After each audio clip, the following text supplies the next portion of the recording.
When I was a young boy, my dad said to me,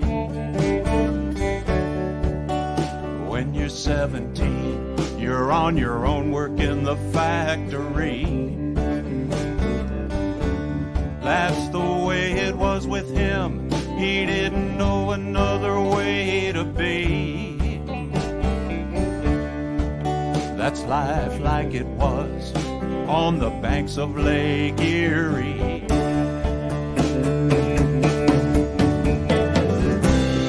Sweet Lorraine, smokestacks calling me.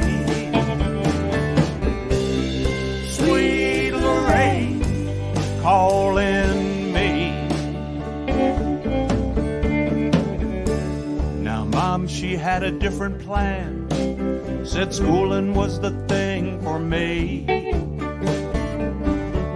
You don't want to spend your life working in the factory. Go on, get out of this place, see what you can be. That's life like it was on the banks of Lake Erie.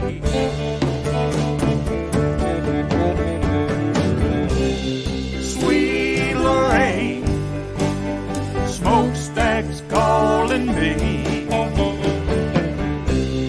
Sweet Lorraine, calling me.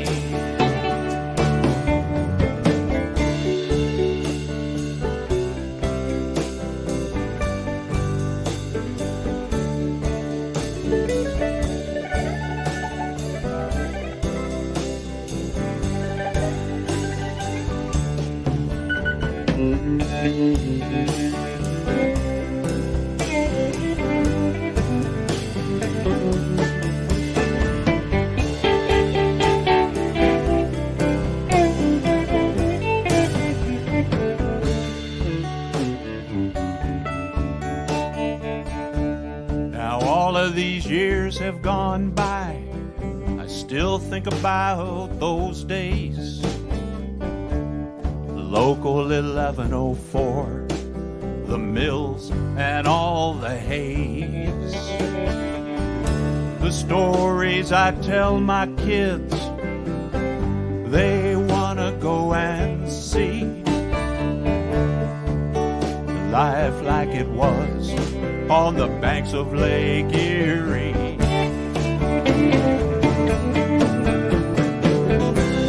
Sweet Lorraine, smokestacks calling me. Sweet Lorraine, calling me. Sweet Lorraine, smokestacks calling me. Sweet Lorraine, calling me.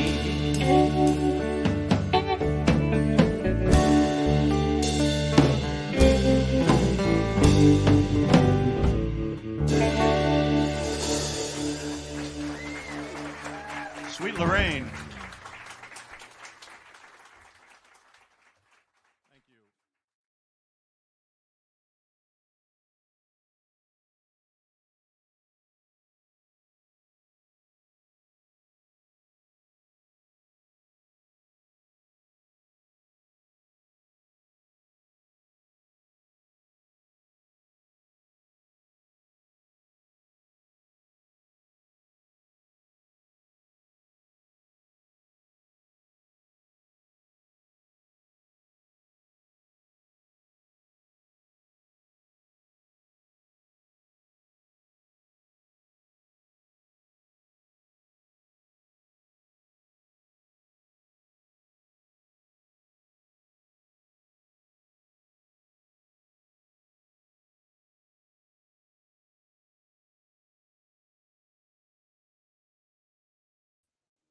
We're here today to shout out from the mountaintops that workers and riders from all neighborhoods and walks of life should have safe, affordable, and reliable means transportation without stress of struggle. 4 years ago, on February 4th, Rosa Parks' birthday, in partnership with the Amalgamated Transit Union, we launched Transit Equity Day to declare transit equity as a civil right. During the pandemic, transit workers have been a lifeline to our communities and frontline workers who must get to their life-saving jobs. Losing the battle for public transit is losing the war for the working class. We have always been essential. For low-income communities and communities of color, owning a car is often out of reach. And without a car, finding job opportunities is a struggle. It doesn't have to be this way.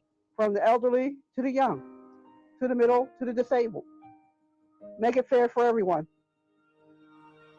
I am totally blind from birth with multiple other disabilities.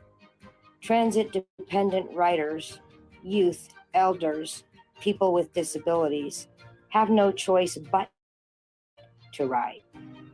The lack of quality private transit services significantly hinders the ability of people with disabilities to live full lives. This is an equity issue in terms of making sure we have the transit system that actually serves not just the well-to-do, but every working person and every poor person. It was challenging for me to wake up early every day and try my best to not miss the bus, but I had so much tardiness, not because I was playing around, but because of public transportation.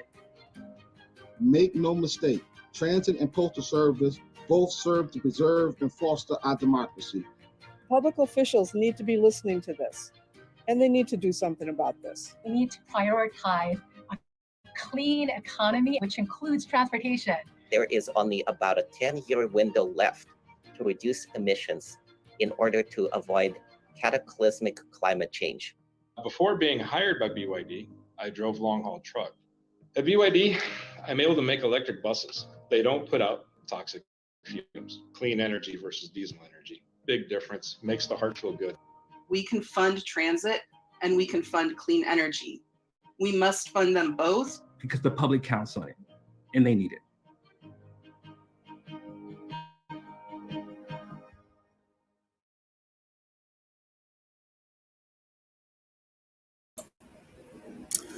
Hello and welcome to another year of Transit Equity Day Live. My name is Bakari Height and I'm the Transit Equity Organizer with Labor Network for Sustainability. We'd like to welcome you all today to Transit Equity Day. Happy birthday, Rosa Parks. Happy birthday, Rosa Parks. Thank you all for joining us today. We're so excited to have you here for this momentous occasion as we're going to interview many defiant actions of rewriting the inequities of our transit systems all across America. We're going to be hearing from disability advocates as well as advocates to tell us about more threats to the public transportation industry. And we'll also hear from one of the transit agencies as well as one of our transit unions about a strike that's ongoing. We first want to open up and send our love and condolences to the family of Robert Cunningham. Robert Cunningham was a WMATA transport worker who was killed after trying to stop a gunman shooting commuters in Washington, D.C. on Wednesday morning. The attack started on a city bus and ended on the platform of a metro station in Southeast D.C. Robert Cunningham, the transit worker, intervened on behalf of a customer at the Potomac Avenue station in Washington, D.C. 64, he worked as a mechanic in the Transit Authority's power department and was a victim of senseless gun violence. Our live stream will be dedicated to Robert today. We've got a fun-filled packed episode today, and we encourage you to all be with us on social media, interact with us, and use the hashtags Transit Equity Day and TED 2023. We'll be reading some of your comments and we'll be interacting with you. And we'll also be playing footage and playing some of your comments throughout the episode. We're going to go into a little bit of the footage that we have from a couple of groups. Please stay tuned.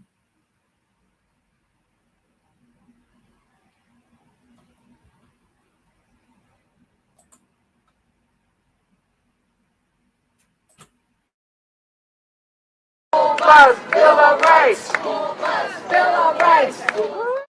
Every day she would ask me, Mommy, where's my bus? When's the bus coming? Or being put in the wrong school bus, wrong school route, and wrong school. When he can't get to school, he falls apart, and our family falls apart.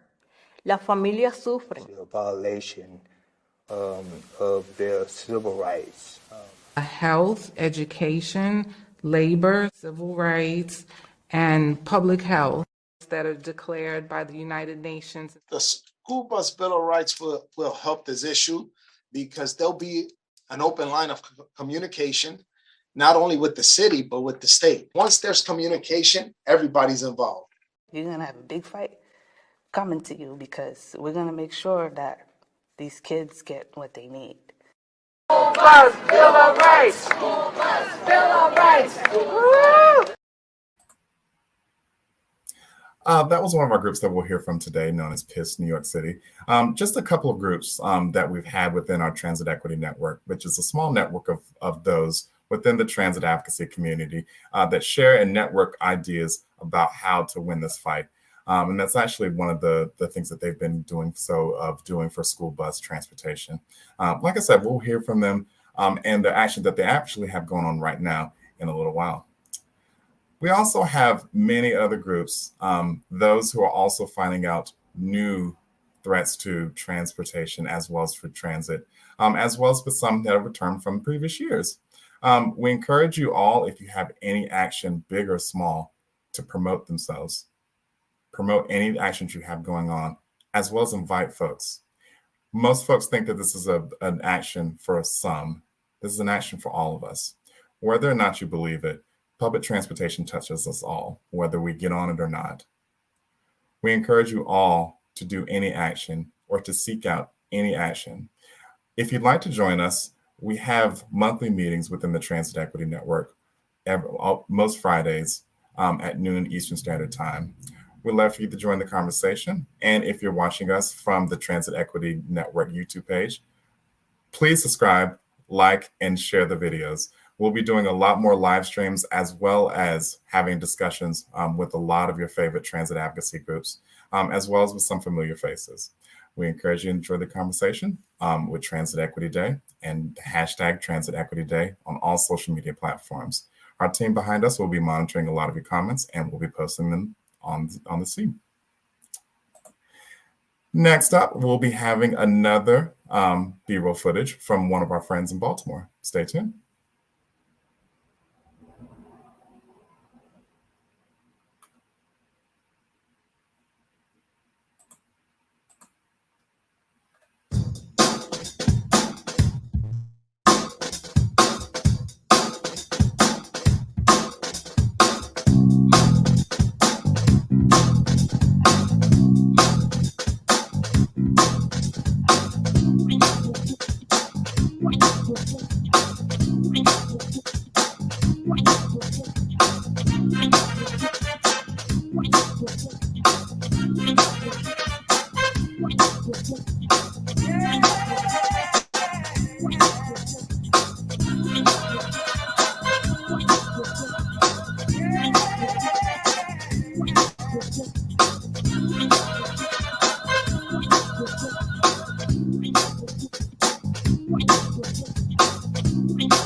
Yes, that was from one of our friends in Baltimore, known as the Baltimore Transit Equity Coalition.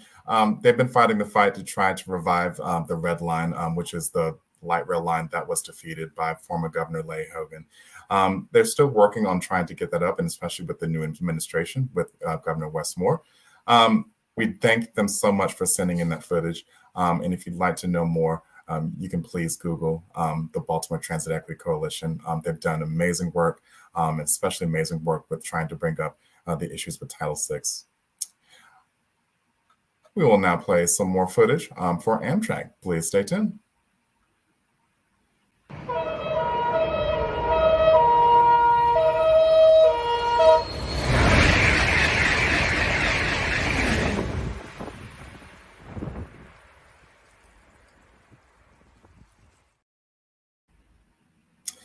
You may have thought that was a TGV vehicle from Europe or any one of the high-speed trains in Asia, but no, that was the Acela train here in the US of A. Amtrak has had an amazing year in the past year with record-breaking ridership, and they're even doing so much more to set up more of the infrastructure for the Acela high-speed trains throughout the Northeast United States. However, there are still some equity issues that still need to be aired out. And we'll hear from one of the groups that are going to be looking at it soon. But joining us now is one of our partners and one of our sponsors. We thank you so much to the Sierra Club for sponsoring this video, as well as the back-end office of it. And we're bringing up Erica Dott, the Senior Clean Transportation Manager from the Sierra Club. Erica, thank you for joining us. Hi, thank you so much for having me today. We have a couple of videos we wanted to share from the Sierra Club. The first one comes from our Military Outdoors program. This year, they wanted to highlight for Transit Equity Day the need for veterans and military personnel to have access and reliable transit to recreation and outdoor areas. So we're going to pull up that video right now. When you connect with nature, you get to get fresh air and peace. There is no traffic, no noise. The air, just the feeling of it is different. I'm not watching my back. I don't feel like I'm in danger like where I'm living. All the time I have to watch. And here I just feel like, okay, I can relax. I think it's like very important for veterans to get out, especially in parks like this, because they can come out of where they are and they don't have to stay stuck where they are. Like I was stuck too, and I feel stuck at times, but then I have an opportunity to come with this group. The leaders going up the mountain are Henry and Lauren, all right? And then myself and Proby and Leslie are gonna lead the hike that goes around the lake. Sierra Club's Military Outdoors program is built around one goal, that military members and veterans are able to enjoy the healing power of nature. Has anybody here ever walked the entire lake of the Appalachian Trail? This is beautiful because there's very few places to go in the Bronx without trouble, without problems. Military Outdoors programming can be found all over the country, from New York to Alaska. Supporting outings programs is just one way Military Outdoors works to remove barriers between veterans and the great outdoors. On this fall day outside New York City, the Sierra Club is leading a group of veterans on a hike on Bear Mountain. But getting there isn't easy for everyone. I have to take one bus on First Avenue to 42nd Street and First Avenue, and then normally I wait 20 to 25 minutes to board the next bus, which is cross town from 42nd Street to Grand Central Station.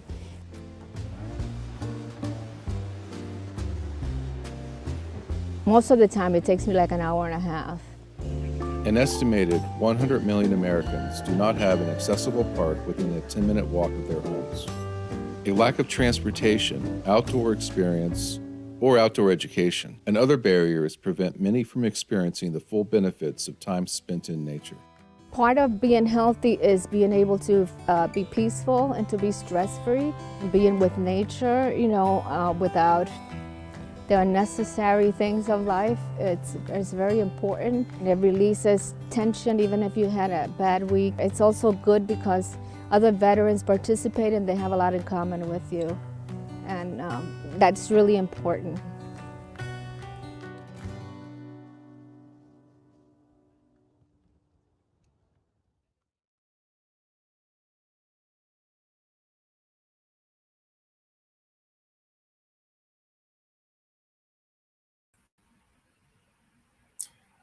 Once again, we thank our partners from Sierra Club for sharing that lovely video. I think it is very imperative to have everyone have access to the great outdoors. Myself, living in a city, I've discovered during the pandemic the joy of being in the outdoors and being away from the hustle and bustle of the city. And it is difficult to reach and access a lot of these places. So shouts out to Sierra Club for definitely sharing that to us. Well, now we're about to go into our first interview. Like I said before, Amtrak has had record-breaking years with the ridership within the past year. There's still some equity concerns about a lot of their trains, and especially with the affordability of a lot of it. And there's one organization that's working to address a lot of that. Joining us now is Scott Spencer of Ameristar Rail to discuss what his group is doing. Scott, thank you for joining us. Hey, Bakari. Good morning. Happy birthday, Rosa Parks. And thank you for inviting us to really work on maintaining the gains that she and others have worked so hard for our freedom of mobility. Absolutely. Now, you have quite a resume under your belt. So tell us about Ameristar Rail for those who may not be familiar. Well, we're a private sector company based in Wilmington, Delaware, and we're big Amtrak supporters. We want to help enhance Amtrak's ability to serve the people. Right now, after running the Northeast Corridor for 50 years, unfortunately, Amtrak's market share is just single digits, sometimes as low as 3% when you compare what people are doing traveling by car, bus, or air. So we want to make the trains more frequent, higher capacity, higher speeds, and more inclusive by making them more affordable and accessible. And that's what we're working to do with private financing that we have available. So it's a big part of our social responsibility to address these issues. Absolutely. And with all the projects that you have worked on, why turn to transit equity? Okay. So in order for us to unlock the potential of the Northeast Corridor, and people can see the routes on our website, ameristarrail.com, we want to make the service more inclusive and accessible. So right now, Amtrak runs Acela trains once an hour, New York to Washington or Boston, and then the slower regional trains once an hour between those points. The Acelas, unfortunately, are only for those who are affluent enough to afford business and first class fares. Everybody else, such as senior citizens, students, families, persons with disabilities, low-income coach passengers, can only ride the regional trains, which are deliberately operated at a slower speed. So we want to unlock the potential. We said to Amtrak, we'll all do better if we go travel together on the same train. So we want to propose with private financing triple class service. So that fast train you showed in your B-roll going 160 miles an hour would serve coach, business, and first class on the same train, just like a plane. And certainly airlines don't put coach passengers on propeller planes and let business and first class only go jet. We all travel together, and that's a very efficient way to go, and that's our proposal. Now, I wanted to show a map of the Acela trains for those who don't know, and we can definitely talk to this. So if you aren't familiar with the Northeast, the Acela train runs roughly from DC's Union Station to Boston's South Bay Station. So it hits a lot of the downtown areas. So, for example, it hits Baltimore Penn Station in Baltimore, 30th Street Station in Philadelphia.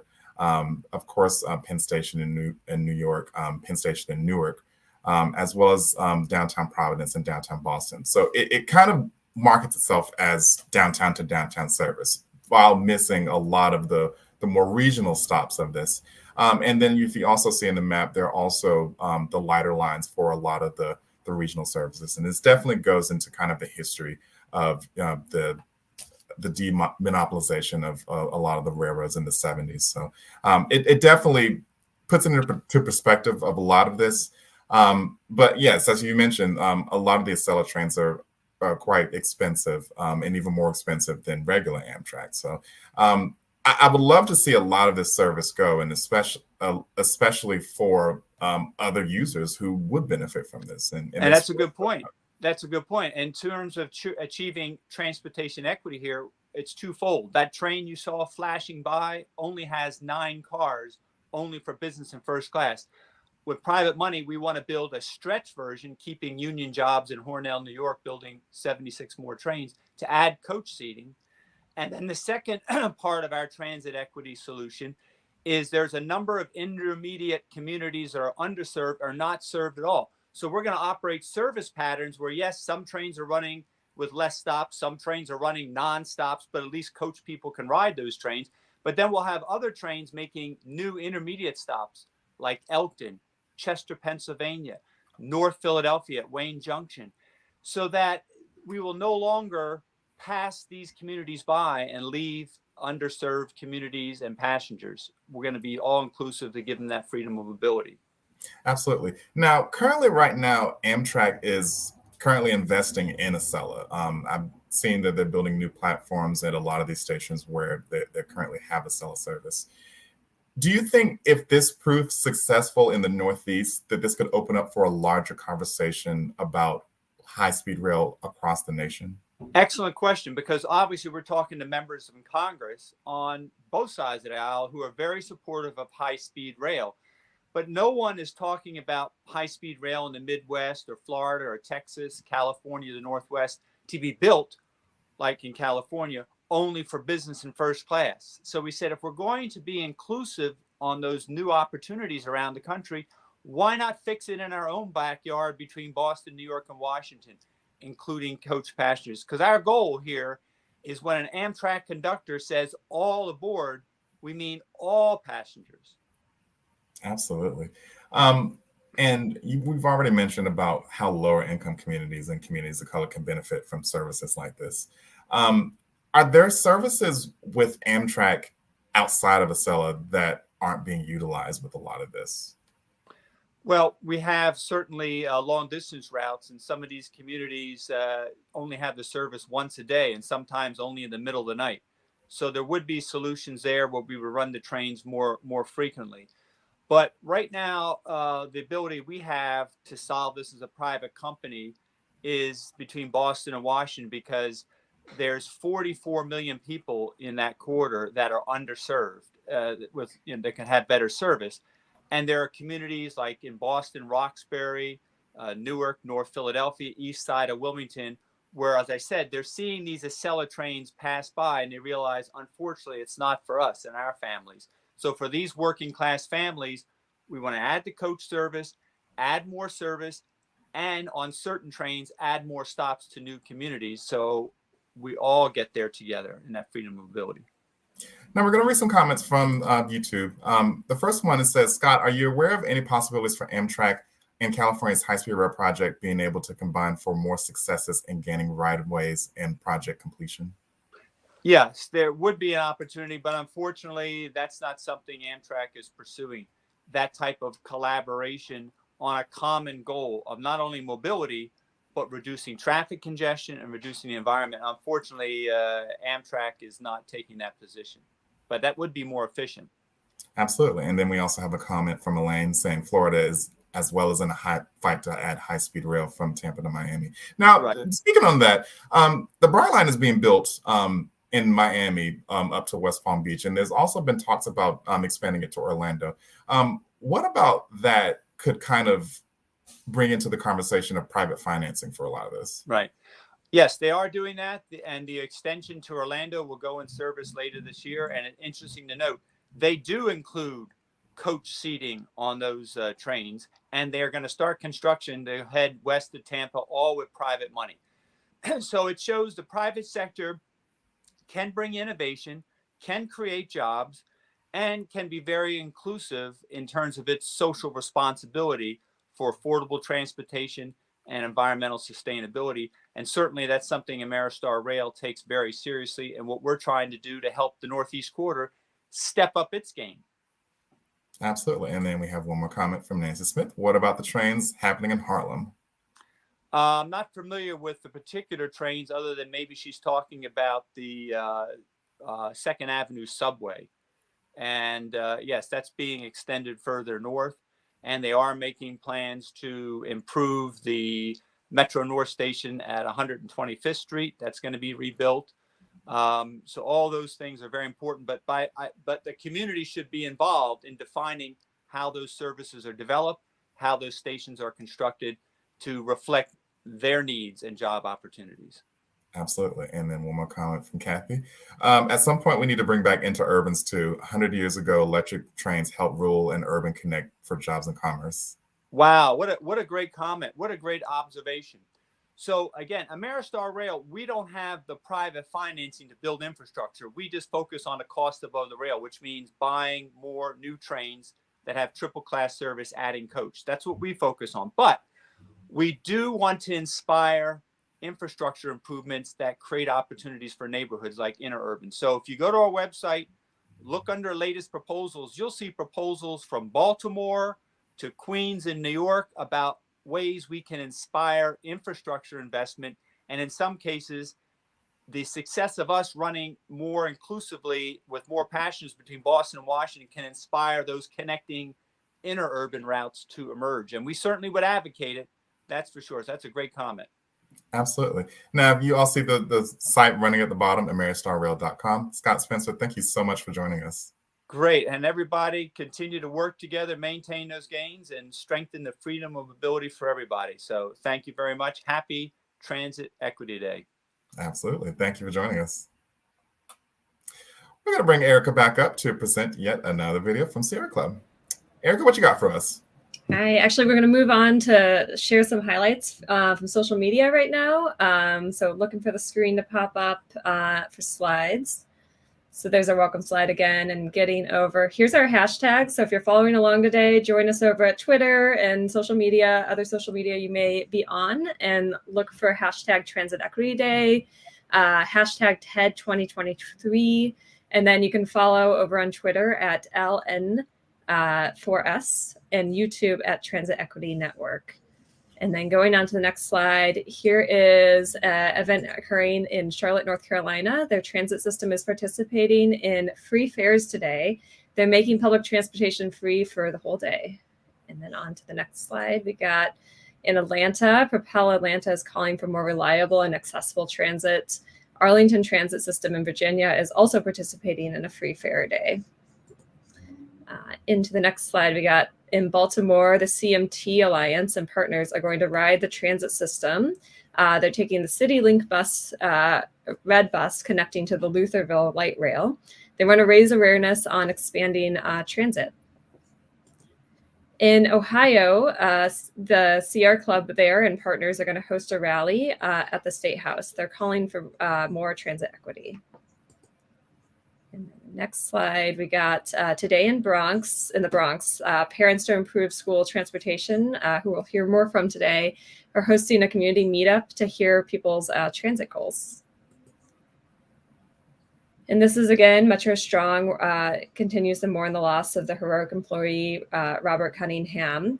He intervened on behalf of a customer on Wednesday and ended up becoming a victim of a senseless gun violence. Metro Strong is uplifting today to highlight their 50th anniversary of Metrobus and Rosa Parks as a civil rights icon on Transit Equity Day. North Carolina are highlighting transit as an essential service, and they're writing thank you notes to the staff. And then next is going to connect Transit Equity Day with a community bike ride. In Rhode Island, the Rhode Island transit riders are gathering in Kennedy Plaza. They're going to educate and rally for Transit Equity Day.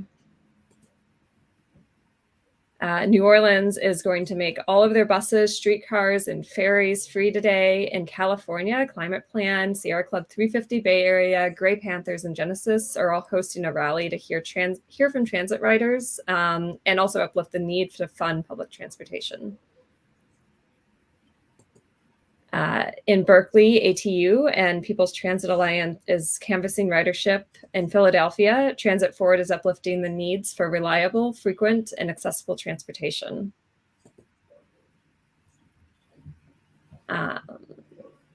Looks like we have an extra slide. Absolutely. And just really quickly, I want to shout out all of the transit agencies that were making this system free today. I think that's a really commendable idea, and especially to get folks interested in riding transit, of just trying it. There may have been people that have lived all of their lives and never been stepped foot on a bus or a train. So this is a wonderful idea. And shout out to groups like Propel ATL and CMTA working to encourage folks to ride. CMTA, I know, is riding the CityLink Red, which is the heaviest ridden bus ride in the state of Maryland. And right now, MDOT/MTA is considering doing a high capacity transit route through that area. So it's really good to try to get out into the community and just kind of what the people want. And it's really commendable. And also shout out to Propel ATL for definitely looking at it from the multimodal perspective and bringing a challenge not only to the people but also to the politicians and those working at the city councils for that. So definitely shout out to everyone. And we also would love to thank everyone who's helped us out with this program. Without all of you, none of this would be possible. And definitely, we're as we said before, we're definitely dedicating this to the memory and the life of Robert Cunningham, the fallen soldier for the member of ATU Local 689 in Washington, D.C. But yes, we definitely thank you all, and we'd love to hear more of your stories. Please continue to keep the conversation going using hashtag Transit Equity Day and hashtag TED 2023. Well, next up, like I said, we have an amazing group from New York City that's working in the case of school bus transportation. And most of you may not realize about school bus transportation, but it's arguably one of our largest transit systems in the country.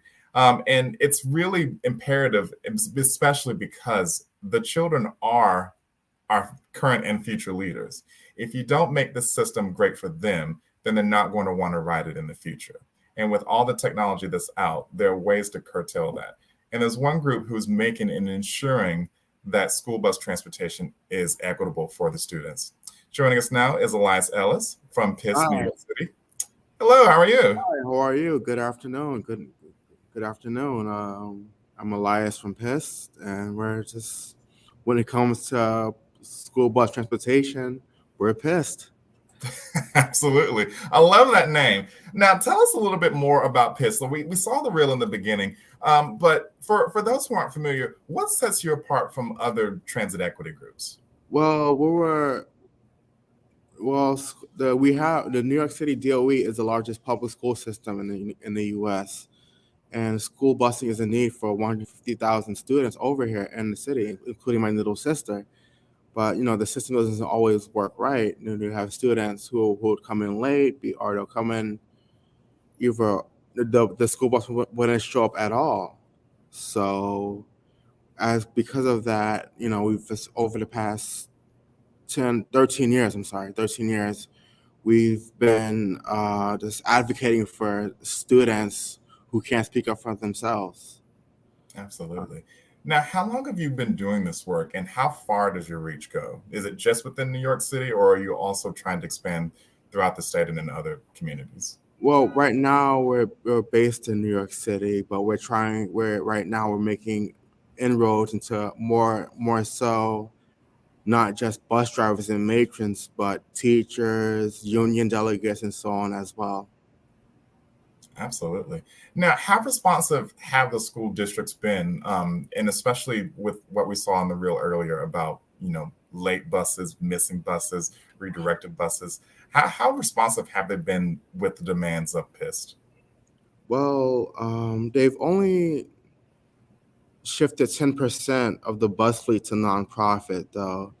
Our troubles started, or not our troubles, not PIST troubles, but like the people whose children go to who ride the school buses troubles started when they just started privatizing everything and got rid of like EPP for the bus drivers and matrons and so on, and just COVID exacerbated that. But we have reached out to individuals in like City Hall and the comptroller and New York City's public advocate. Absolutely. And definitely great to have different angles of reaching out and kind of letting this be known.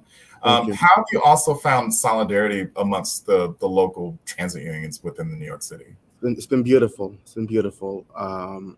Last year in February, we had a veteran of the TWU, the Transit Workers Union, and he spoke out for us at an event we had in the I'm sorry, event we had in downtown Brooklyn near the courthouse and near the DOE building and so on.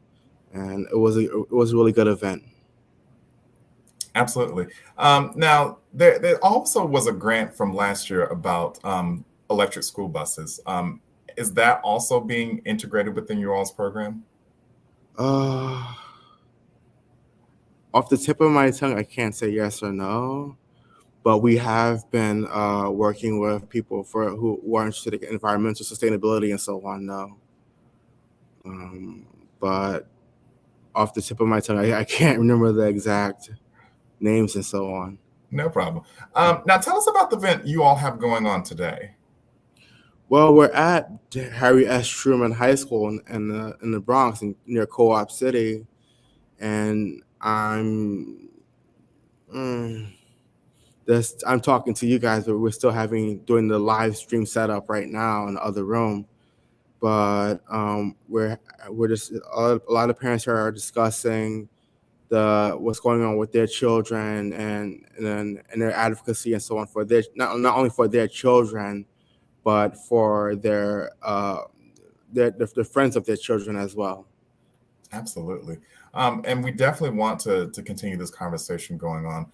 There's also another group in Baltimore known as Baltimoreans for Educational Equity. Yes, I've heard of. Yes, I would love to invite you all on a panel so that we can discuss kind of ways to expand this conversation, because Baltimore is also another city where a lot of the kids have to take public transit.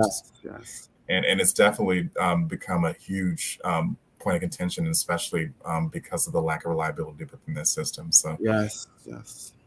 Yeah, it's definitely a point that we really do want to make with advancing public transportation, is that we also have to, like I said before, like mention the kids and the generations that will be foregoing this. And, we're their voice right now, but they will become our voice when they get older. So absolutely. Well, where can people find you if they want to get involved with PIST? We're on Twitter at PIST NYC, PIST NYC. My personal Twitter is twitter.com/IamEliasRomeo, ELIASROMEO. So, and we're also on Facebook as well on PIST NYC. Absolutely. Elias Ellis from PIST, thank you so much. You're welcome. Take care. You too. Definitely a wonderful conversation about what groups like that are doing for everyone's kids. And as I mentioned before, it definitely is imperative to kind of look at the children as the next generation of public transit, because we're seeing a lot of these new generations that are foregoing getting driver's licenses and wanting to move to communities with walkable communities and public transit that could get them wherever they want, and especially given the fact that there's the expenses of owning a vehicle. It's almost become just this high cost of living that it just doesn't seem sustainable. But yes, and shout out to everyone who also received funds for electric school buses. I know a lot of cities around the country have been and are working to replace a lot of their fleets, and especially so that we can limit a lot of the idling that could put a lot of toxic fumes out into a lot of these communities. So huge shout out to them, and definitely a huge shout out to all these groups that are working on behalf of this. We also have a testimony back from 2021 that we're going to play soon. Please stay tuned.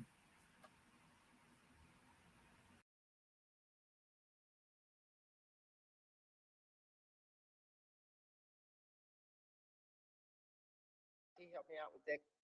You had it right first, Sobrati. Okay, great, Sobrati, who will be sharing his experience in Montgomery County, Maryland. Welcome, Clint. Please proceed. Thank you. Thank you, and thank you for introducing me. And good morning to everyone. My name is Clint Sobrati, and I reside in Montgomery County, Maryland, just 40 minutes away from the nation's capital. I am a devoted father, husband, human rights, and climate advocate. I have been employed by Montgomery County government of Department of Transportation, Ride On, for the last 10 years, where I've held the position as a bus operator and a transit coordinator. I am one of the vice president of UFCW Local 1994 McGeo and a shop steward for the union as well.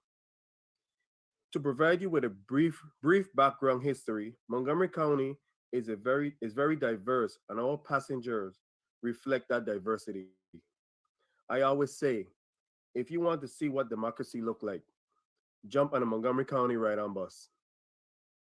Whether our passengers are young, old, able, disabled, Black, brown, or white, our buses serve communities of all ethnicities and socio-economic status. However, it is the impoverished community who have a greater dependency on public transportation, which is why we need to have a reliable transit system. Therefore, I strongly support expanding both rail and transit operating system by adding privatization lane in all the largest cities in the state of Maryland. Statistics in a recent article from a Journal of Advanced Transportation show that having private bus lane could reduce delays related to gridlock traffic by as much as 66.4%. Additionally, having private bus lane can motivate residents to utilize a transit system as their main source of transportation to and from or other desired destination, which will in return generate cash flow into our local economy. However, one of the main issues that need to be addressed is related to mechanical maintenance. Buses and rail need to be serviced regularly to improve carbon emissions, to be more climate friendly, and reduce breakdown that results in delay in the middle of a bus routes. Once these issues are addressed and private lanes are added, buses should arrive at their assigned bus route on time, which will result in a better overall experience for passengers, being that safety and punctuality is their number one priority. Public transportation is an essential service to our local communities, and we are all connected to our passengers. They are our nurses at our local hospital, our receptionist at our physician office, our waiters at our favorite restaurants, our child care provider, and so much more. This is why we need sufficient funding to expand our transit system. If we truly value our essential workers, including our transit family, we need to take action now and invest in the future of public transportation to ensure that the health and well-being are a priority, that all our passengers have affordable, reliable, and equal access to public transportation service. As you know, the transit system plays a critical role in our local community and economy. So when we invest in public transportation, we invest in our workforce, and we generate additional revenue for our local economy as well. Therefore, I encourage you to support privatization of bus lane and electrifying our bus fleet, as well as other transit expansion programs that offer solutions that aligns with this cause so that Maryland will continue to thrive and be a progressive state for generations to come. I would like to thank everyone for their time, this moment, and their energy. Wow, thank you so much.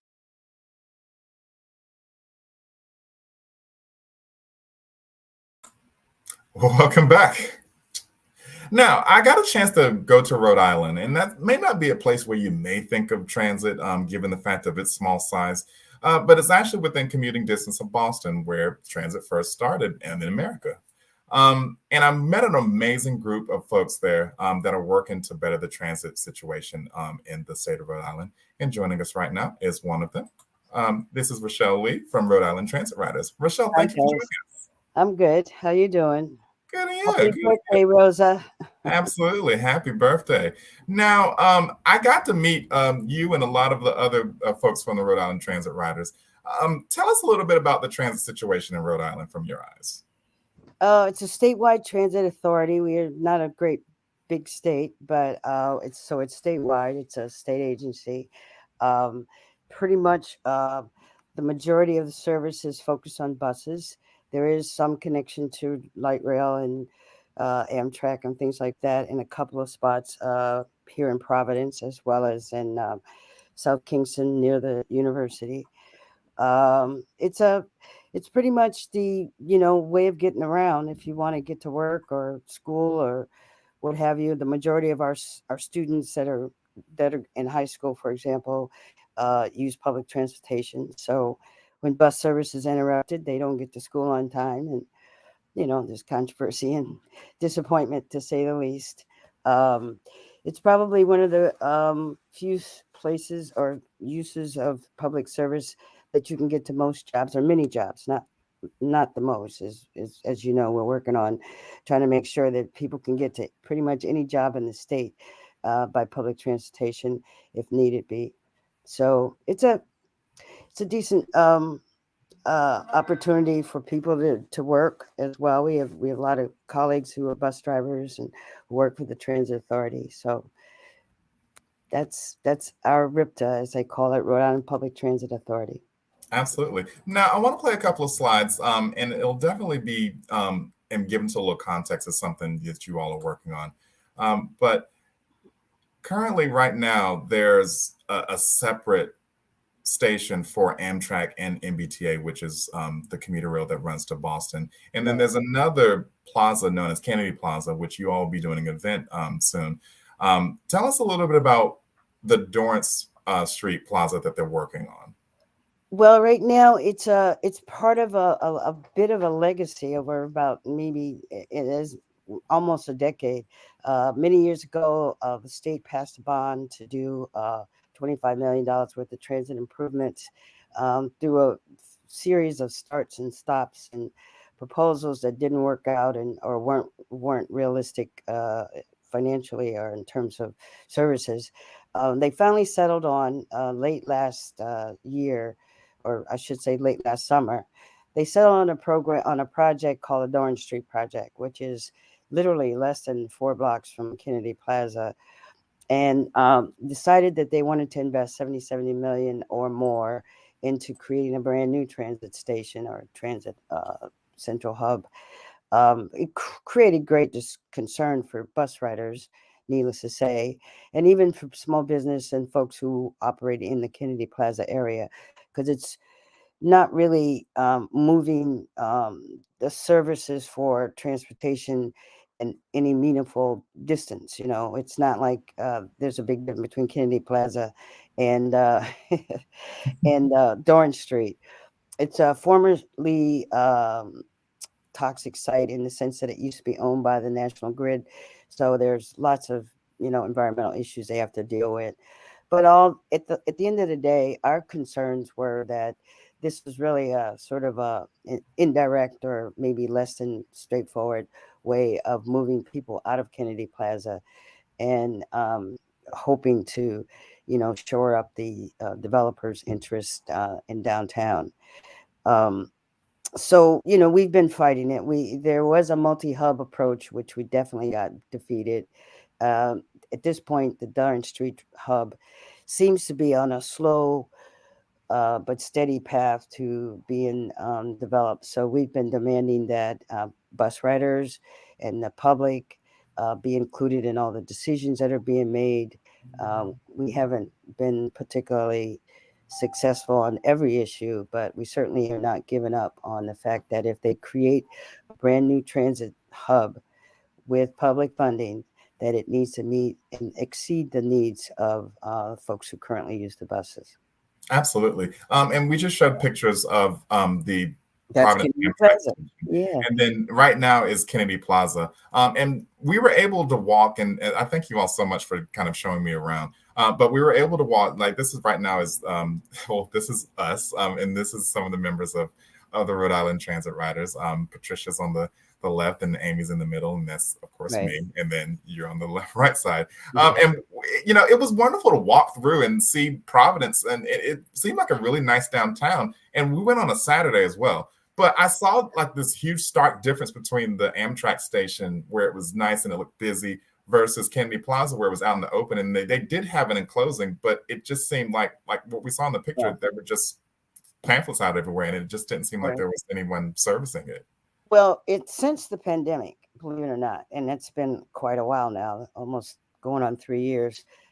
They've never reopened the facilities inside the building that you saw. The restrooms are not available. Obviously, buying in person things like bus passes, senior passes, day services, that's all, become a hardship. As well as the fact that for whatever reason, they're just not maintaining the area itself. And that's become a great concern for us, particularly in the last several months. Now that school's back in session, businesses are pretty much resuming whatever, prior COVID activities they had. A lot of workers are coming back into the workplace, although there's, still a lot of people working from home. But the reality is it just feels a little bit disconcerting, shall we say, that there's been this slow, steady, neglect, shall we say, politically and socially, neglect of Kennedy Plaza. We do know the city has plans for making it into something that probably is overkill, but those plans seem to have slowed down. But certainly the Dorn Street project itself has picked up some steam. So, Absolutely. There's really, we're trying to be stewards of the entire community for not just Kennedy Plaza, but our bus riders in general. So taking away a place that we consider to be a civic center for everybody, everyone's welcome.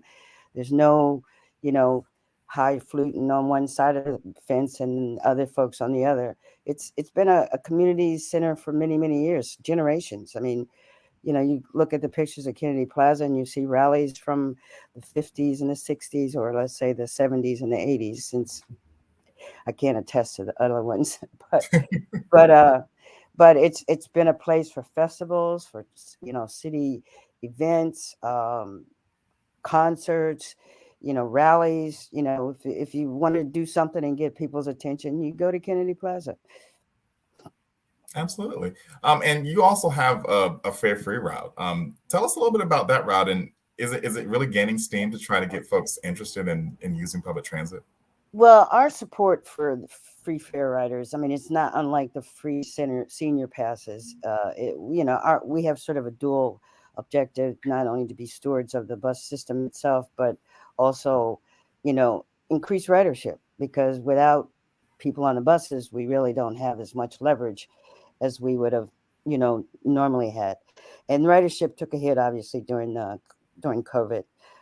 When they proposed the free bus fare ride route, it was already kind of filled because it was on a rapid bus line. So there's not as many stops along the way. And that worked out to be pretty popular, particularly for people who are sort of commuting in the city itself to workplaces or what have you. So when they chose that route, we thought, well, that'd be great, but it probably won't be, a significant rise in ridership because the buses are already overcrowded. But I think in principle, anything that supports people getting access to employment, to healthcare, to schools, workplaces, any of that, activities in general, particularly for our seniors and folks who are disabled and depend on public transportation, we support that 100% if it's feasible financially, and we'll go and help raise the money if that's what it takes. If it's a matter of political will, then we try to exercise our political will as well. Definitely so. We have your site down below, Rhode-IslandTransitRiders.org. We'll also put into the description for everyone.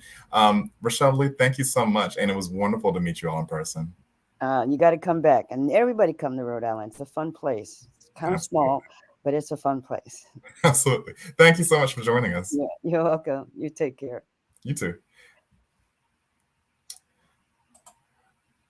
Oh, that was wonderful. Now we're going to take a great break, and we'll also have a word from our friends down under. Please stay tuned.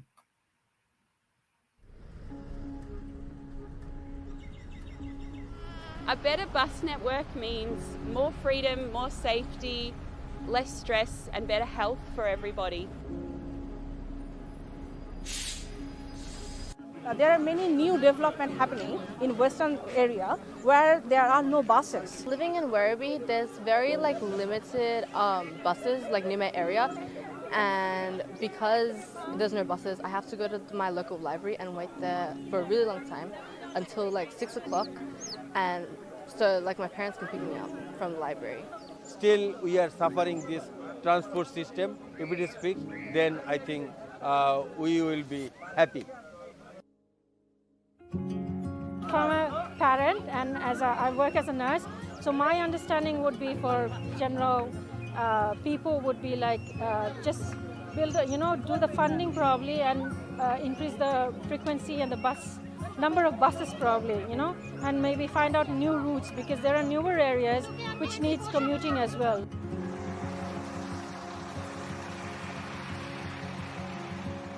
If we have buses, we are taking off more cars from the roads. An investment in public transport is an investment in a better economy and a better mobility system for everyone in our state. We all know the Western community, they are mostly first home buyer, struggling community for work-life balance, and this community deserve better buses first in Victoria. Government should take some initiative to fix the problem in the west side. We're calling on the government to actually do something and actually provide a proper, prompt bus service that actually meets the needs of residents and is actually electric powered. The West deserves the best. West deserves the best. The West deserves the best. The West deserves the best.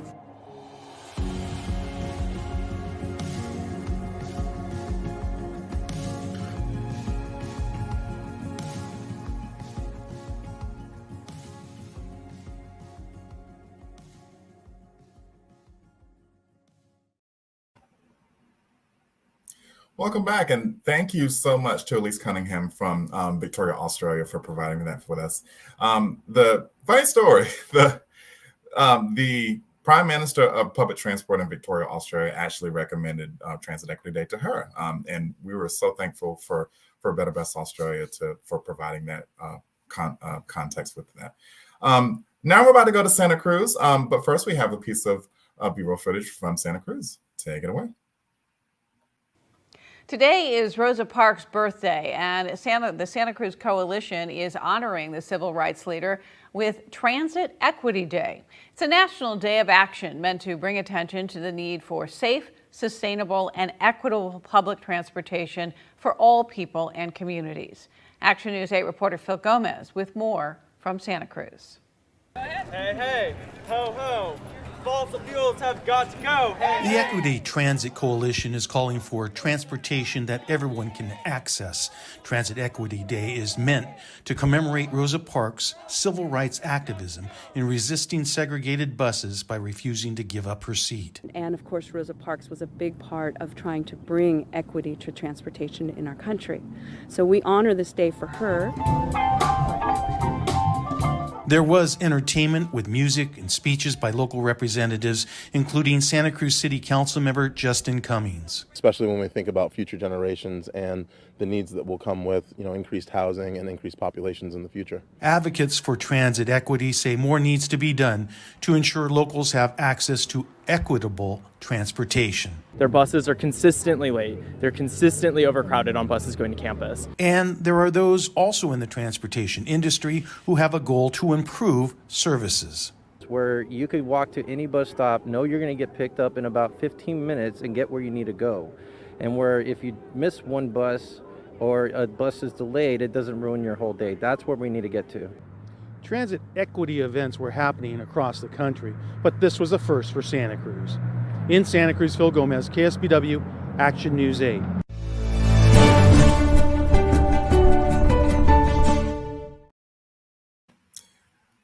That was wonderful video of an action going on. And right now we have the folks from Equity Transit. Joining us now is Lonnie Faulkner, the head of Equity Transit in Santa Cruz, California. Thank you so much for joining us. Good morning, Bakari. Can you hear us okay? Perfect. Awesome. We have a great crew with us today. James Sandoval, chair of the local transit labor union, Vanessa Quiroz Carter, who's a city council here in Watsonville. And we have Chris Davis, who's a local business owner and founder of Santa Cruz Black. And all of these folks are regular transit users. So really appreciate being here. Absolutely. Now, tell us a little bit about, for those who are not familiar with Santa Cruz, about what the transit situation looks like, the demographics, and just from your eyes, what would you like to see? Sure. Yeah. So we have an interesting county. It's laid out from north to south as well as into the mountains. And so we have a lot of this north-south bus service, and our community here in Watsonville, which is largely Hispanic, uses a lot of the bus service to work in the North County. One of the things that we worked really hard on last year is defeating this measure called Measure D, which was a group of people trying to stop the train from going from Watsonville to the North County, and we defeated it. And of course, for all of us, having that train will give better access to opportunities, jobs, education, and so forth.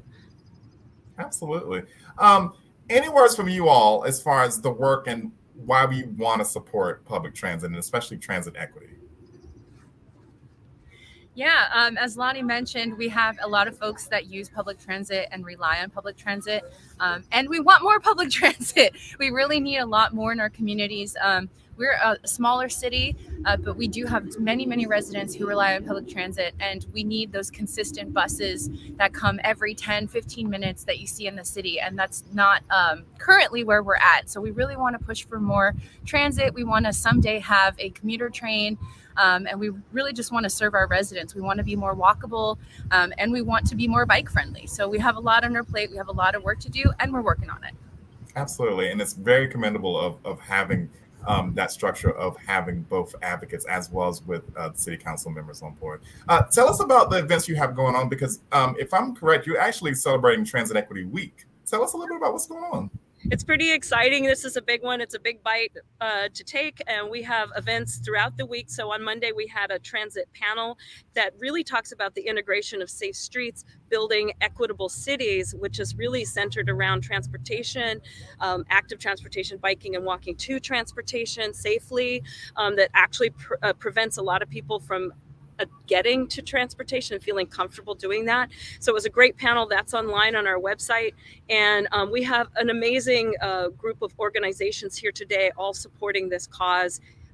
In the fair on Wednesday, we had a movie night that talked about tactical urbanism and the history of transit equity and how it actually systematized racism and classism, the building of freeways through the backyards and bedrooms of Black and brown communities across our nation.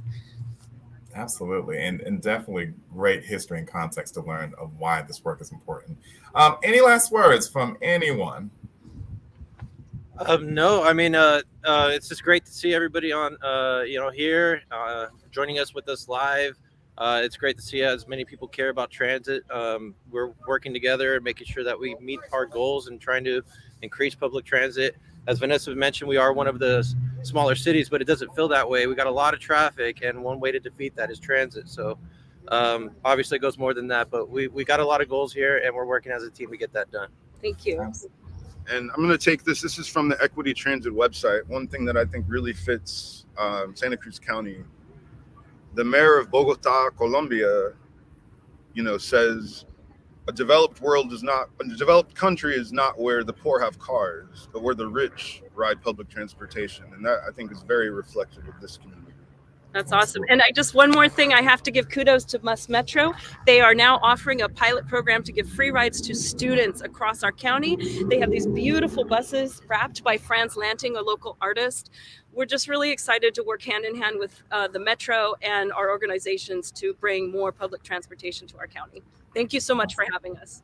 No problem. Equity Transit from Santa Cruz, California. Thank you all for joining us today. Now we're going to kick it right back over to Erica Dot for another piece of video. Erica, what we got going on?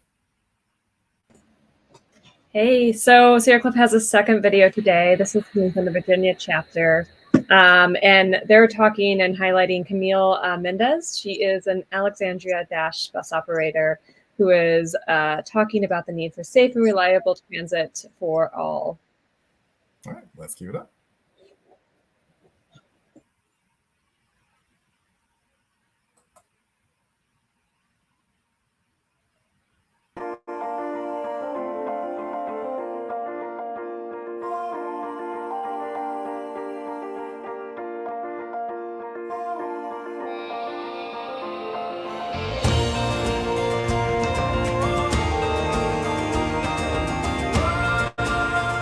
The best part of my job is like engaging with the community, getting to know different walks of life, different lifestyles from different people, driving customers from point A to point B safely and efficiently, and letting them see this pretty face, you know. You're the captain of the ship. I kind of set the tone of the bus, you know, just greeting the passengers, good morning, good evening, good night, you know. Greeting them kind of makes them feel welcome on the bus. The free fares has helped out tremendously, especially with COVID. It's a hard time. Everybody's facing like hardships or loss of jobs. So it helps them out, you know, they probably need to go to a job or a job interview. So you're helping them out get into that job interview. Somebody needs to go to a doctor appointment because they, you know, they're battling COVID.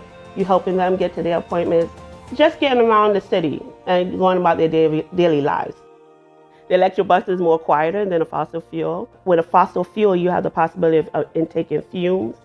It's more cleaner because it's electric, obviously, so which is better for the environment, you know, less pollution. Especially what's going on now in the world with global warming and changes of the weather, is we trying to help contribute giving back to the environment, right?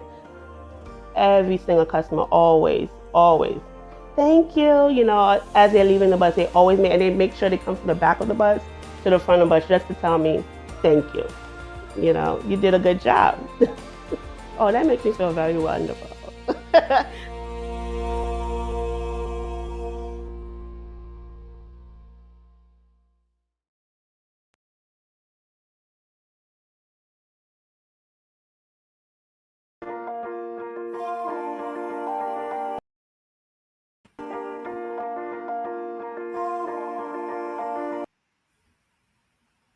Welcome back. Wonderful. And we're definitely going to talk to an operator later on just to kind of show our support for all of the wonderful operators around there.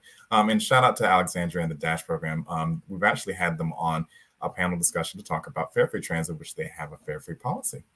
Now we're about to go down to Denton, Texas, where we have another group that's also doing wonderful work. And we're about to cue up the video showcasing a lot of their work. Stand tuned.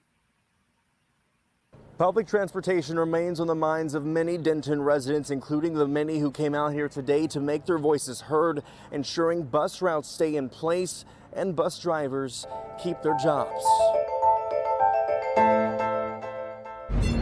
This is a normal wait for Patrick Lee on a weekday. All my life in Dallas, worked in Denton the last 5 years. His work commute to Denton used to include a bus route from this train station straight to his job. But that changed 2 months ago. They let me know that it was gonna stop going that way before it did, so I could, you know, make preparations to find a different way to work. Now Patrick takes the extra step of ordering a Lyft, costing more money and sometimes more time. About $10 more.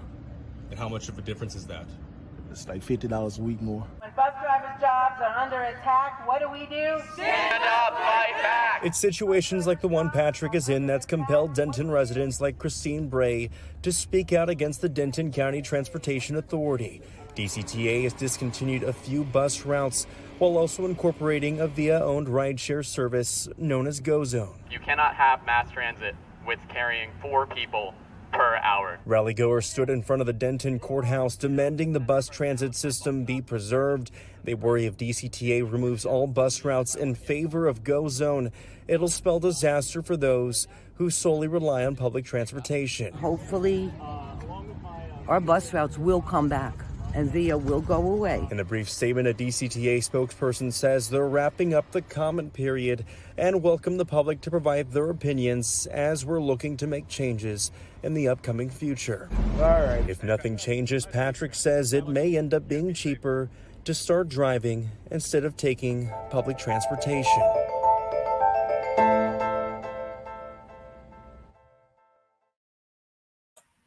Welcome back. And if you saw with this compelling piece of video, it is definitely a huge threat to a lot of transit agencies that are foregoing a lot of fixed routes in the terms of microtransit, which has huge equity implications for those who may not have the means to do that. But this one group, who you've seen, is definitely working to try to turn a tide on that. Joining us now is Joshua Hatton and Christine Bray from No Bus Cuts Denton in Denton, Texas. Thank you so much for joining us. Hi, everybody. Thank you, Bakari. Thank you. Now, for those who aren't familiar, you all have been rock stars in this transit advocacy space. I've seen even so many sessions, so many conferences. I just recently saw you in Washington, D.C. at a transit convening. But tell us, for those who aren't familiar, what is predatory microtransit? Thanks, Bakari. I'll start.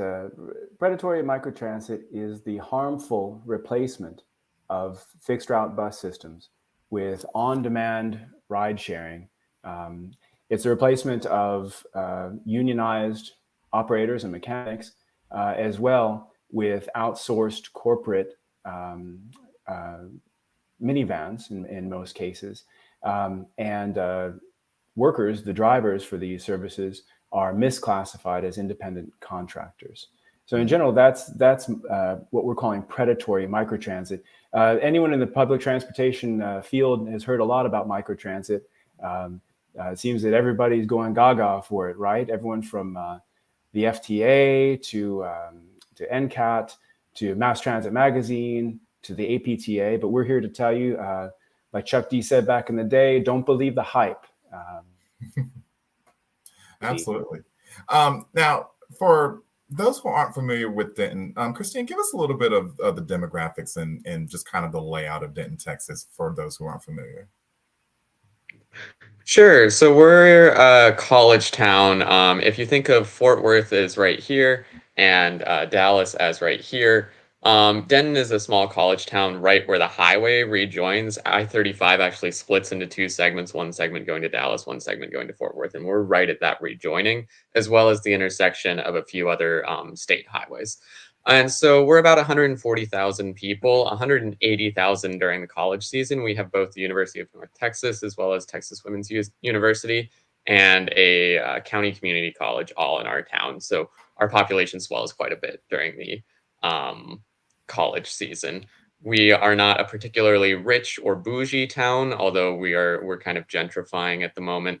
And so public transit is something that there's a lot of opportunity here for.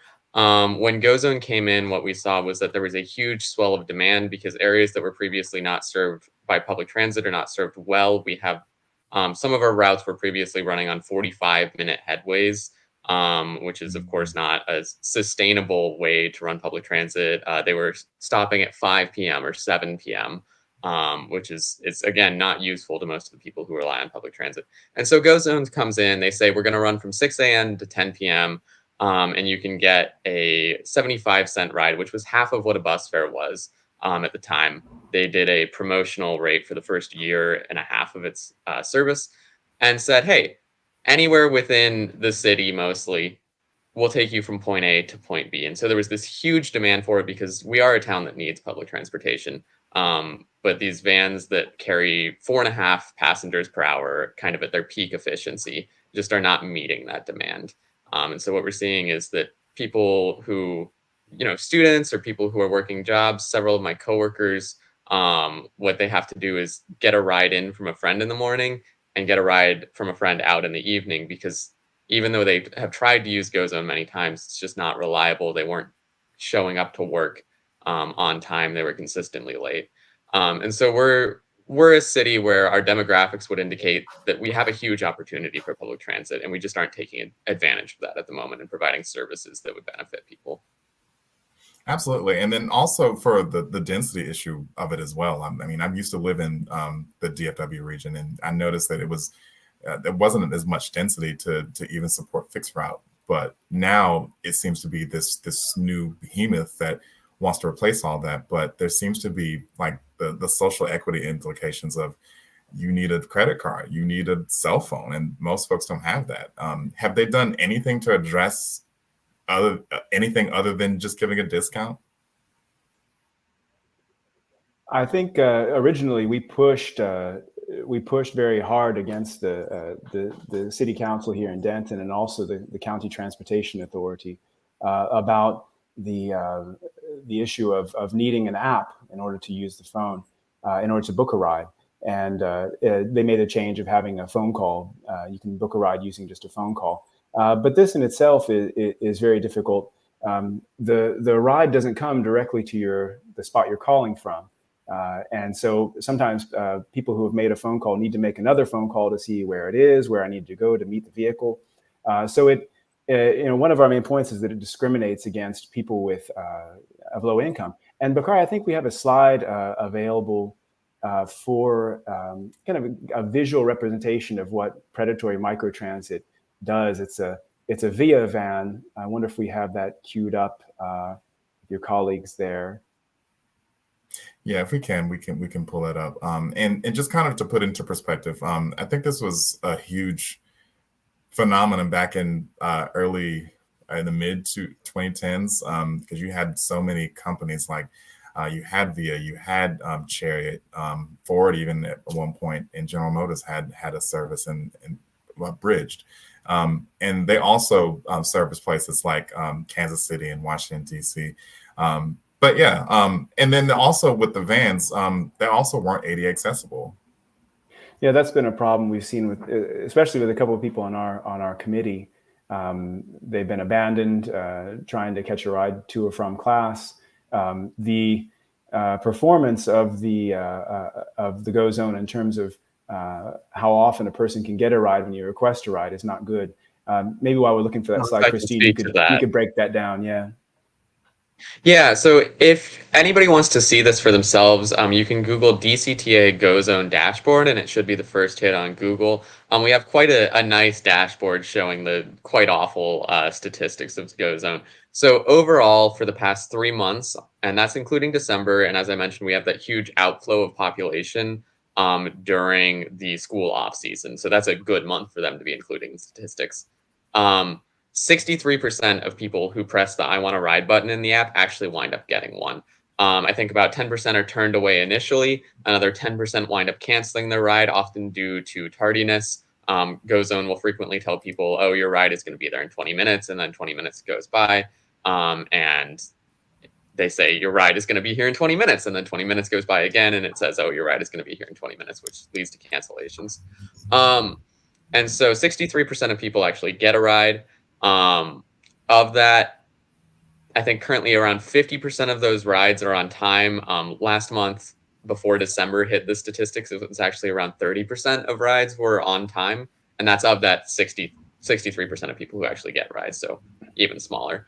And these are overall statistics for the month. So these include less busy times like midday, as well as less busy days like Saturday or Sunday.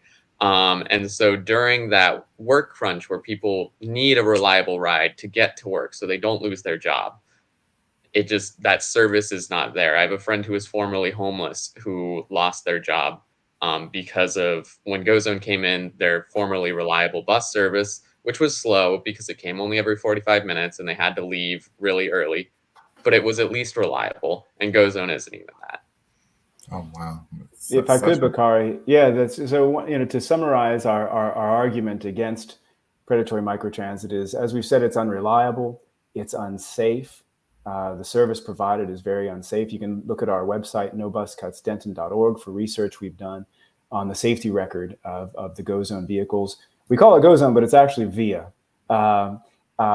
It harms riders by taking away access of low-income people. And when we're, of course, in Equity Day, we focus on that, right? What kind of harms are there for the people who need public transit the most? Low-income people, if you don't have a phone, if you don't have access to a phone, if you don't have data or minutes, you're not getting a ride. And so this disproportionately, of course, harms the African American community here and Hispanic American community too. The number 2 bus, which used to run right by the Martin Luther King Jr. Center in Denton, no longer runs there.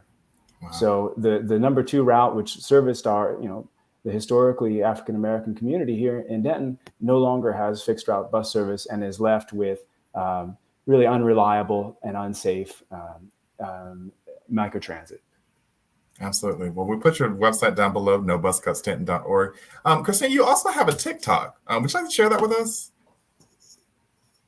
Yeah, I'm at DTX Transit Posts. It's in the banner at the bottom. And I talk about buses, I talk about GoZone, I talk about biking and sidewalk and sort of anything relating to transit in Denton. Absolutely. And I think that's a really amazing way to kind of share a lot of what's going on with transit and really, really innovative. But Christine Bray, Joshua Hatton, thank you so much for joining us today. Thank you. And we also had a much longer conversation about predatory microtransit for almost an hour and 30 minutes. If you'd like to check that out on the Transit Equity Network page, the whole interview with No Bus Cut Stanton is there, as well as with slides and total demographics from the apparatus. We're going to hit the social media and check out some of y'all's tweets and what you have going on in the comments. Elaine posted that we have that in Tampa as well, as far as express routes to downtown and to MacDill AFB with very few stops, lots of business people and those who would otherwise be driving and polluting. I think that's wonderful. And especially with fare-free routes and express routes, to have that in relation to local service for those who are getting to places quicker. And huge thanks to everyone coming to Santa Cruz. It's wonderful and definitely great to showcase a lot of folks, and especially in California. And thank you to Equity Transit for being there. We have some slides that are going to go on, and we're also going to share ways that you can get involved with a lot of this conversation, as well as with our organization. And here's Erica to show that. Hey everyone, we're going to get the slides up here in a second. There we go. So taking a break here again to uplift that we are live all day on social media as well. So find the hashtag Transit Equity Day, hashtag TED 2023. Look for Labor Network for Sustainability on Twitter at LN4S. And you can also find the YouTube channel at Transit Equity Network. And then heading into some of the tweets that are coming in San Bernardino County, everyone is riding for free today. They're highlighting today the free transportation initiative that they're hosting. And then over here in Montgomery, MCDOT is also going to offer free rides on their transportation systems all day. This is from Pittsburghers for Public Transit. They have released a groundbreaking report on the state of transit in Pittsburgh and how the city can improve it. Today, they're hosting a press conference and calling on local leaders to join their movement. So check out that report out if you can. The city of Santa Rosa is also doing a free fare day. We uplifted Next event earlier today, and this is a picture from their event where they're preparing for their community bike ride, highlighting transit equity. In Colorado, groups went out and handed out roses to engage with transit riders.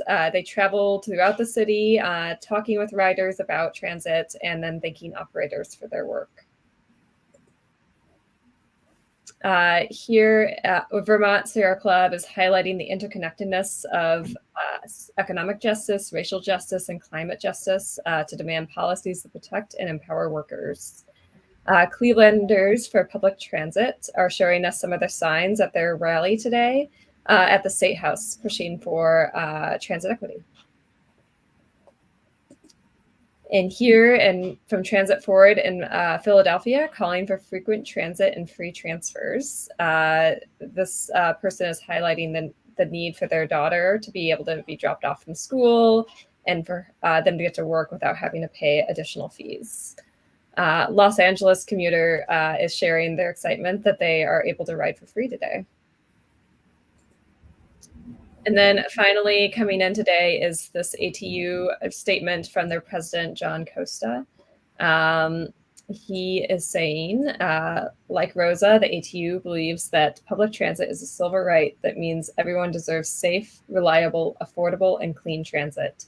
Transit workers deserve a union that can collectively bargain for living wages, benefits, safe working conditions, turning and other rights. Happy Transit Equity Day. Apologies, I couldn't read that one word. And that is what we have for you today. So find us on social media at the hashtag Transit Equity Day and hashtag TED 2023. And we'll definitely be reading statements from ATU as well as with TWU later on in the show. And we thank you all that have been commenting on YouTube as well as on Twitter. Definitely keep the conversation going, and we definitely want to continue the conversation even after the show's ended. Please let us know if you'd like to continue more scenarios like this throughout the year, and especially on other years like other days like Transport Workers Unions Day, and there's also Happy National Transit Day. So any day we can definitely cover any of this. So let us know in the comments if you'd like to see more of this. But yes, we thank you for everyone who's joining in the comments, and definitely use those hashtags Transit Equity Day and hashtag TED 2023. And we thank you all for joining us, and definitely share this live stream with someone you know in the transit industry, or someone who's in advocacy, or someone who may be interested in this. And that's essentially how I got into it. Was I always wondered, how do we move people, and how do we get people from point A to point B without driving? I never wanted to drive when I was younger. And I thought this would be a wonderful opportunity when I did move to a city with public transit on how to expand it. And that's how I got involved. Sometimes it's just about going where you easily can get in. And it was easy for me to get in when I lived in Atlanta. And you know, I'm forever changed and found this huge world. Shout out to everyone, and especially Transit Center for opening up their doors, and especially of the AFL-CIO for opening up such a wonderful space for the transit convening that myself, No Bus Cuts Denton, Rhode Island Transit Riders, and many others joined in fellowship and in trying to figure out where we can go from here. And we met with a lot of great professional leaders and congressional leaders who are also going to be leading that charge for them. We're going to go on to our next video. We're going to be talking about disability rights. And we have a video queued up from one of our loyal leaders, and we'll go into that now. Please stay tuned.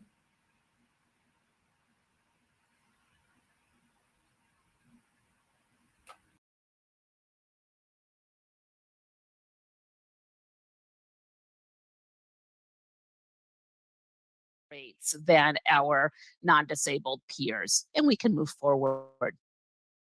So what I'm excited to do with you today is share with you the street features that I really consider game changers in creating greater accessibility. And I want to be concrete and specific because these are the very sorts of things that you can advocate for in your communities.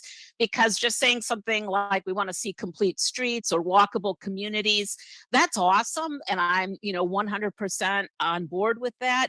But our decision makers need our wise guidance. So what would be the features that are really going to support walkable communities and connected networks? So I'll start with accessible pedestrian signals. And basically, these are talking street crossing signals. And they come in a couple of different forms. The one that's right outside of our office in Madison at the corner of Williamson Street in Livingston is at a non-signalized intersection. So there's not a stop and go light there. But we recognized that this was an important crossing and it needed some guidance. So this one is a flashing beacon. And when the button is pressed, the signal says the walk light is on to cross, and it does it both in English and in Spanish. Pedestrian, this one is pedestrian controlled, which means that when I need it, I push the button, the beacon flashes, and I get the audio warning. It's not a signal though, so I still have to be very attentive to what cars are doing. Most people have been now well trained and responsive to stopping, but other folks either don't see the flashing beacon or don't realize that it actually means please stop. So it still requires quite a bit of attentiveness. There is both that audio and tactile connection that when I press the button, I get a little bit of vibration, which tells me that I have successfully pressed the button in addition to getting the audio signal. And the signs and the flashing beacons are really meant to grab the attention of drivers. And this one is placed over the street so that it's not on the side, and it really is much more visible to drivers. And we can go to the next slide. The impact of these, and this comes from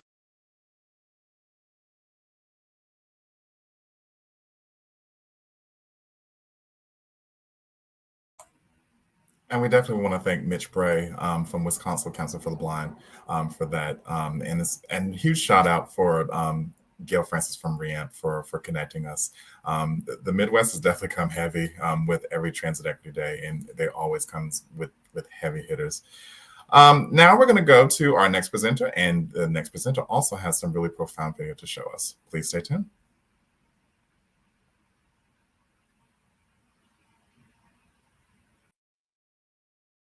Wheelchair on, please. I gotta check up there what.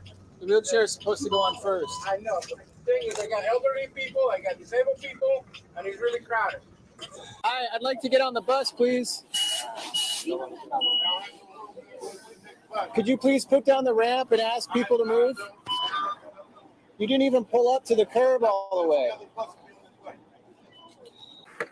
But you're gonna have to catch the one behind me. I gotta stand on low. Just trying to get on the bus. You're the third bus. You're the third bus I've been waiting for. Just because I'm disabled doesn't mean I don't need to get home.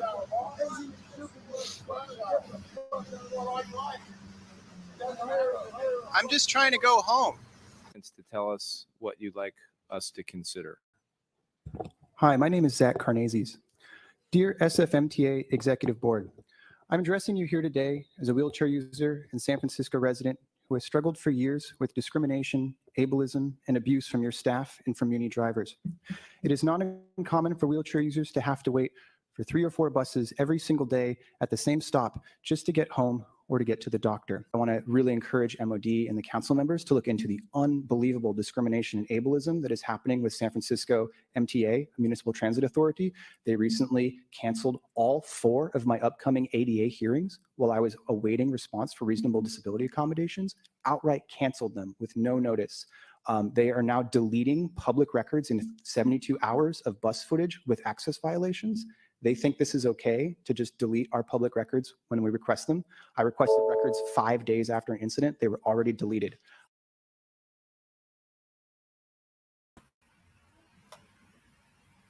Oh, really profound video. And definitely highlights a lot of what people with disabilities have to go through, and especially with older transit cities like San Francisco. But joining us now is Zach Karnazes, a disability advocate from the city of San Francisco. Zach, thank you for joining us. Thank you so much for having me, Bakari. Now, tell us a little bit about your work and what you're able to influence. And yes, we will say influence for all intents and purposes in this situation. Yes. So as you saw in the footage, this is an issue I've been working on for years. It's not something I went into, wanting to be an activist or an advocate, but something that came about through my day-to-day struggle to get to the doctor, to get to the grocery store, to get into my community. And it was really, it's been going on for years, and really it was about 4 years, I want to say, before it got to the point where I realized the city wasn't going to do anything about this without some litigation. And I ended up filing a lawsuit against the city and county of San Francisco for this discrimination.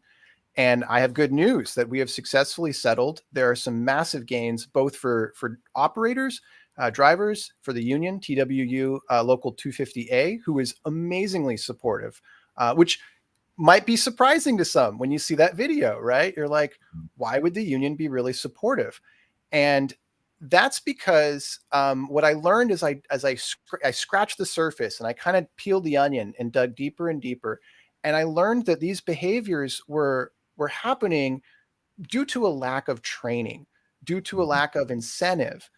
And I found out, for example, that in 400 hours of training that union operators get, only 3.5 hours, that's less than 1%, was on disability. And before this lawsuit, there was no quiz even, to make sure people retain the knowledge. Even they didn't even call it disability or ADA training. They had some other really weird name for it. And so there were all these layers of bureaucratic, kind of red tape and stuff. And so I filed this lawsuit, and it's been a long battle, but as of this winter, we have just settled it, and the full text of the lawsuit and the gains of it are published on my website. And that's where we are right now. Absolutely. And it sounds like, and it's unfortunate that had to happen, but, and there's probably others like you that have to deal with that. And especially within a hilly city like San Francisco, where a lot of the transit infrastructure was built much before Title VI. So there was no ADA accessibility. There were no tactiles, and there weren't any ramps. So yeah, and especially with the video that we saw, it just it looked really painful that, there was no forced training, that there was none of that. Yeah, like I said, there was some training. It was not adequate, and it did not include a test or a quiz to make sure that drivers retain the information. And there's just not a lot of incentivization. If a bus operator picks up a disabled person, that's minutes out of their route that they can actually be penalized for. It comes out of their break and their fixed route time that they have available. And so you had everything kind of working against, disabled folks and seniors that need a little extra help getting on the bus. But yeah, it's been quite a journey, and we have now a brand new accessibility website. I've worked to make sure that disabled people now are familiar with their rights for filing a complaint, and I've advocated very strongly for that complaint process to not lead to simply punishment of union operator drivers, but positive incentivization and education. Absolutely, and we're definitely going to show that site as of now. So this is the site right here, and it shows the accessible services. And it also goes into what capital projects were also going into it. And this is wonderful, given the fact that they just opened the Central Subway in San Francisco. So this is good because it gives people with disabilities more options to move around to where they don't feel like they're trapped in their home. Yeah. And there's also two other sites I want to highlight: the accessibility complaint website and the ADA hearing website, which actually lets us know our rights, which were previously not published, and is very exciting. And those are available on my website as well. So if you want to learn more, you can click on, or you can check out the ticker on the bottom, go to my YouTube or my website, and lots of information there. But yeah, it's very exciting. And I also want to just highlight, a lot of times we're told as disabled people, why don't you just go use paratransit? Why don't you just go away, go use one of those other services? And the thing about those other services is it kind of has this separate but equal, mindset behind it, but it's really separate and unequal. Paratransit requires a 24-hour in advance reservation. The buses are often an hour late or more, and it's a ride sharing service, which means that you might have to spend another half hour going the wrong direction because they're picking up somebody else, right? And I've been on those buses for 2 hours sometimes. I can't pee, can't use a bathroom. You don't have the choice to get off. So I want to be in the community with everyone else. That's what disabled people have fought for decades. And a lot of it started here and in Berkeley with Ed Roberts and Judy Heumann and other groundbreaking pioneers. And I just see myself as another activist continuing that struggle. Well, we definitely thank you for that and the work that you've done. Zach Karnezes from Disability Rights San Francisco, thank you so much for joining us today. Thank you. Thanks for having me. Absolutely wonderful. I also wanted to shout out another group known as the Disability Mobility Initiative. And I met them at Transportation Camp in DC. And they came up with this program called Could You Go a Week Without Driving? And it basically gives a challenge not only to riders, but also to politicians as well, to walk a mile or in someone else's shoes that aren't able-bodied to get around. And this was based out of the state of Washington, which, if you're familiar with, doesn't have as much infrastructure as far as sidewalks. So I definitely encourage you to check all of that out. Next up, we're going back up to Boston with another group who has been doing Transit Equity Day for years. They've gotten recent amendments to make it Transit Equity Day month, and also have made strides into getting a lot of support from one of their own, which is now the mayor of the city of Boston, Mayor Michelle Wu, to ride their inaugural bus ride. And joining us now is Mela Bush-Miles from ACE and Transit in Boston. Mela, thank you so much for joining us.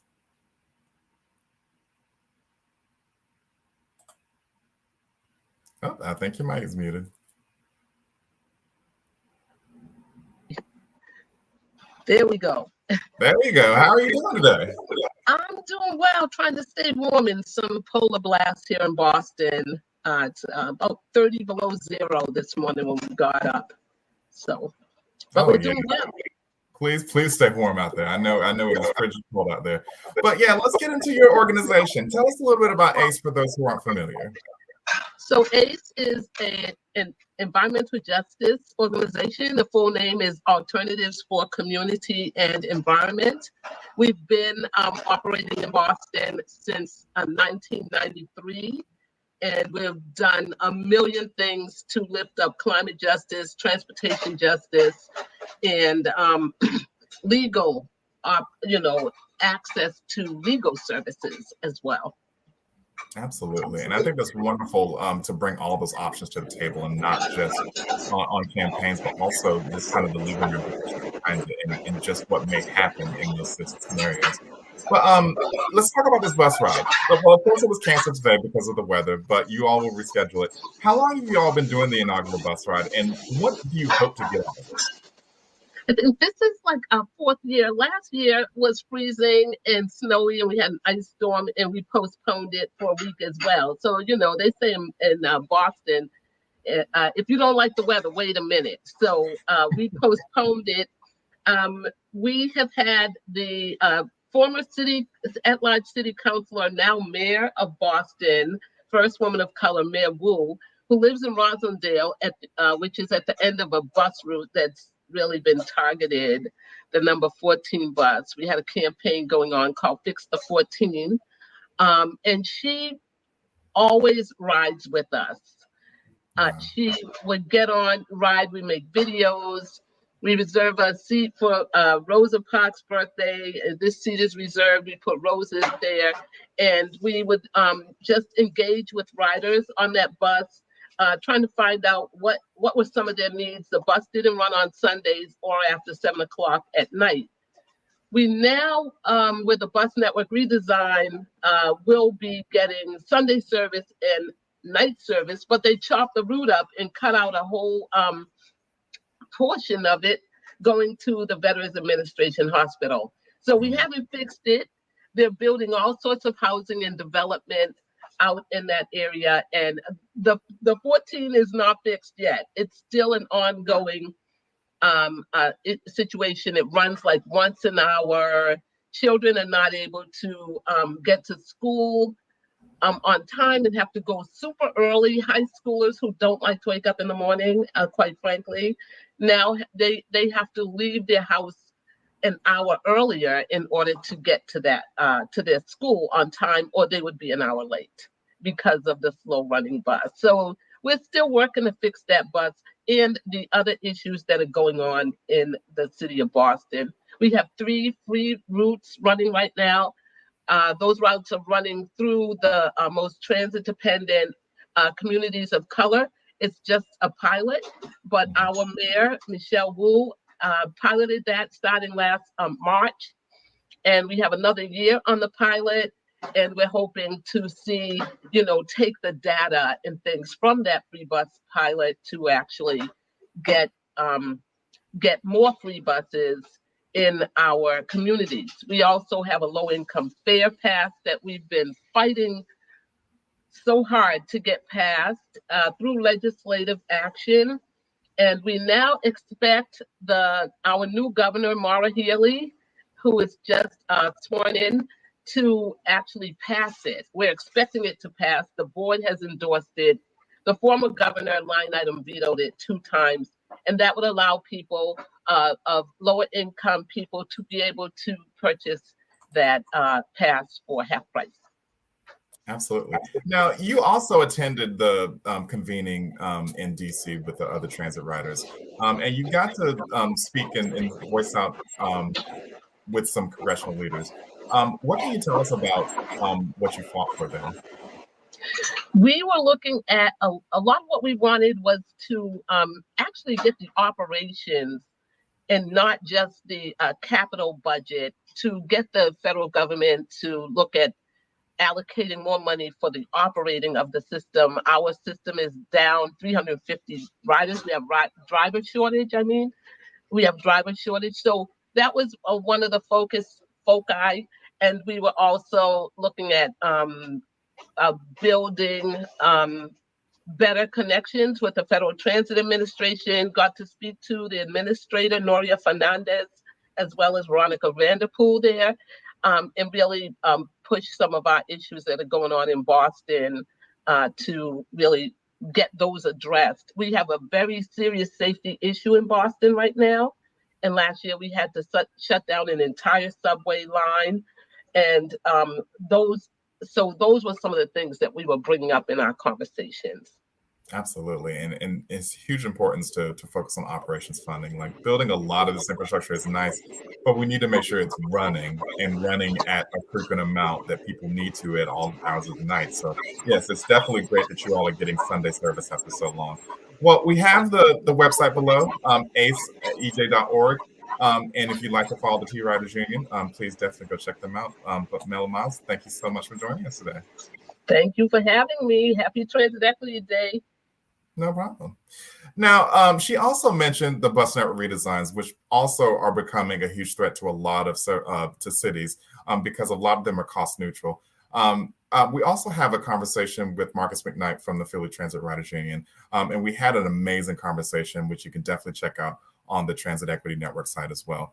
And we also have a huge special thanks to ATU for telling us a lot about what's going on with the different strikes. And currently right now we have Sandra Vigil to tell us about the strikes in Loudoun County, Virginia. Sandra, thank you for joining us.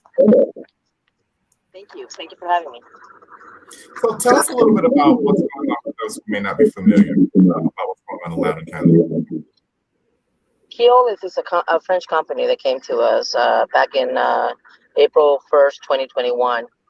And no sooner they came in, they started slashing wages, 401, health insurance, vacation, you name it, they took it.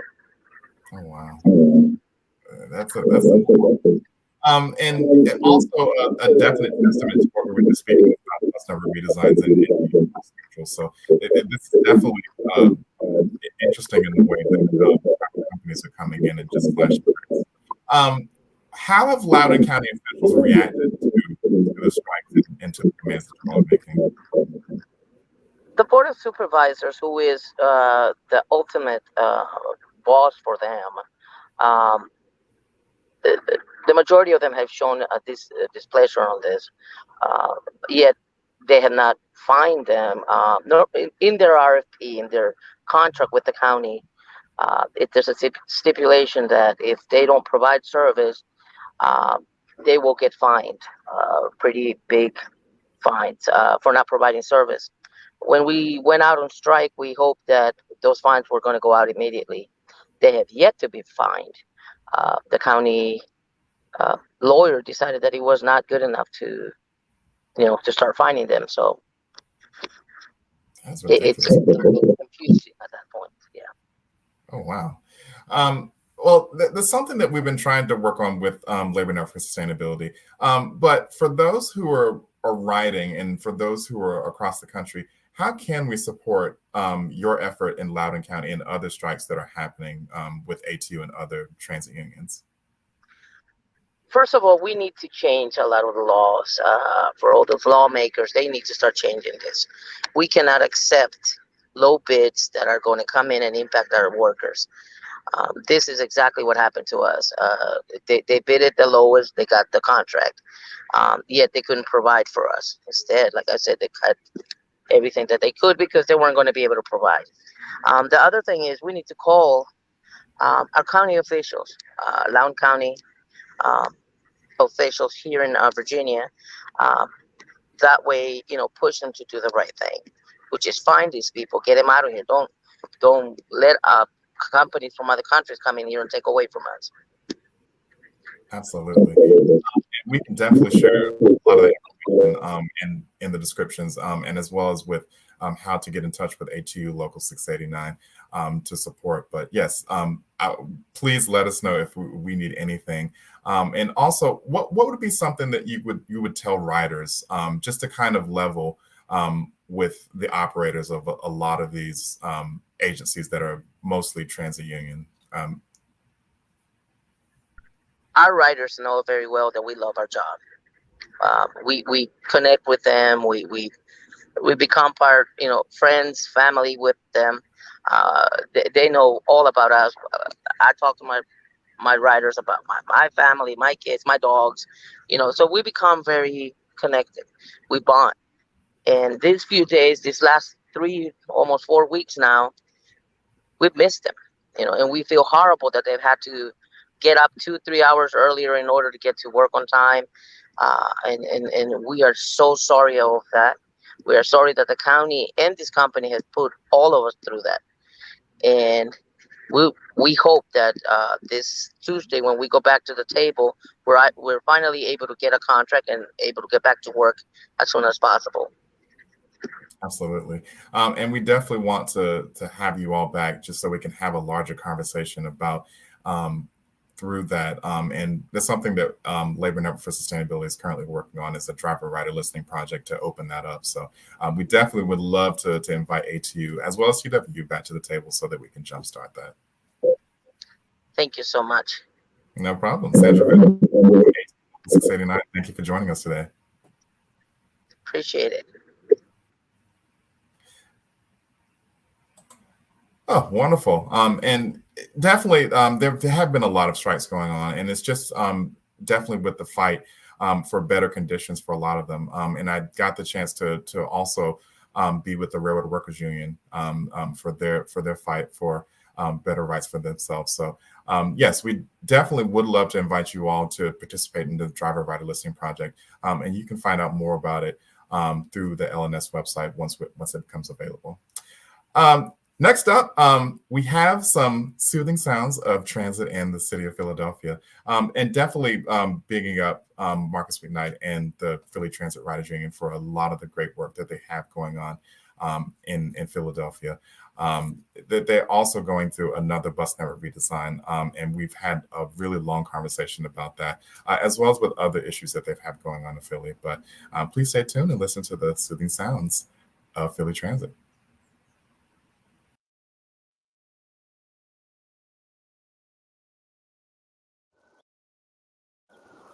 Caution, bus is turning. Caution.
Definitely thank you for that.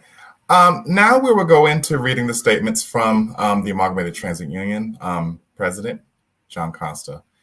Transit Equity Day is a day for us to come together to remember the spark that ignited a movement when Rosa Parks made history by refusing to give up her seat on a bus in Montgomery, Alabama.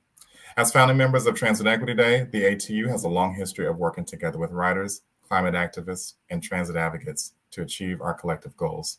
Like Rosa, the ATU believes that public transit is a civil right. That means everyone deserves safe, reliable, affordable, and clean transit. The ATU also believes for transit to be truly equitable, we must create good union jobs. As Dr. Martin Luther King Jr. said, unions have the ability to transform misery and despair into hope and progress.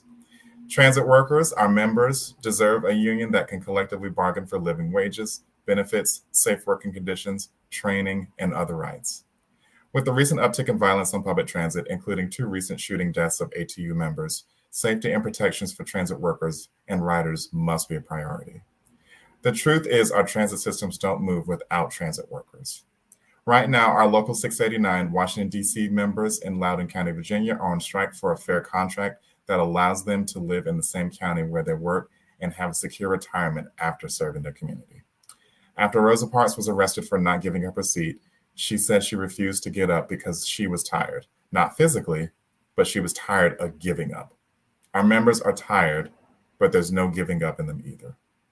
They brave hazards like the pandemic and assaults and fight like hell for fair contracts, recognizing their brave service and sacrifice. As our members continue to bravely walk past the picket line, I'm reminded of Rosa's courage and the first step towards justice that led to the Montgomery bus boycott. Whether it's holding a rally, leaving a rose for Rosa, or thanking a transit worker, you're part of her legacy. Happy Transit Equity Day. That was wonderful and definitely brave in the face of all of the strikes they have going on, and especially of the tragic passing of one of them all. We also have a statement from the Transit Workers Union. When Rosa Parks refused to give up her seat on a Montgomery, Alabama bus in 1955, she demonstrated to the world a direct link between access to transportation and the pursuit of freedom and justice. Nearly 70 years later, public transportation remains at the epicenter of upward mobility and economic security for millions of Americans, including the working women and men who held power of our transportation network. It is imperative that we invest in public transit and transit workers, because when we do, we level the playing field for everyone and create a more just and robust society. Public transit was the lifeblood that held Rosa Parks' community together, and it remains the lifeblood to communities across the country. Wonderful statements from wonderful leaders in our transit community, and we also would love to shout out all of you for attending and for at least continuing the conversation for this. We hope you continue the conversation online using the hashtags Transit Equity Day and TED 2023, and we invite you to come back to our meetings for Transit Equity Network. We definitely want to build up more conversations like disability rights and predatory microtransit, but also highlight a lot of your communities and the stories that you have to say. We thank you all for joining us for this momentous occasion, and we would love for you to come back again and again, because the fight for this will never be over until all of us are all at the table. From the office of the Transit Equity Network and for all of us behind the boards, this is Bakari Height signing off, and we hope you have a wonderful Transit Equity Day. We'll now go back to the U-Lines for another performance. Thank you all for joining us.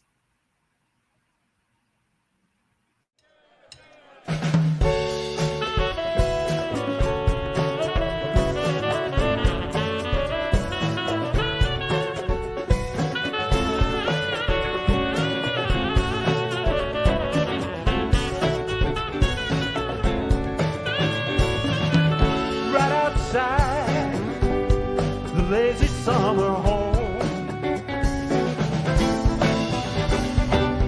You ain't got time to call your solar critic, no.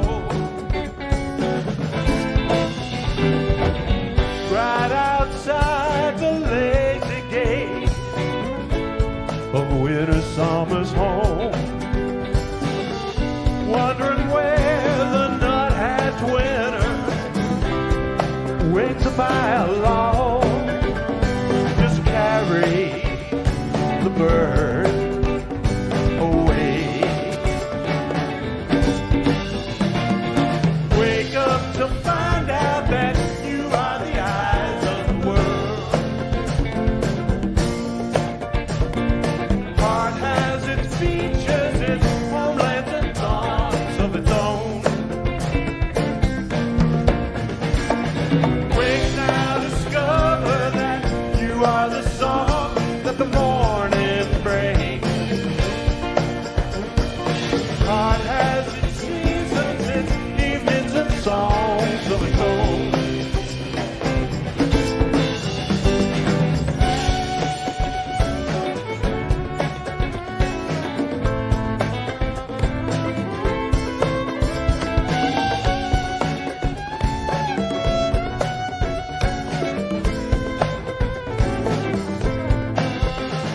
There comes a redeemer and he slowly too fades away. Follows his wagon behind him, loaded with clay. Seeds that were silent burst into bloom and decay. Night comes so quiet, it's close on the heels of the day. Wake up to find out that you are the eyes of the world. Heart has its seasons, its midnights and dawns of its own. Wake now, discover that you are the song that the morning brings. Heart has its seasons, its evenings and songs of its own.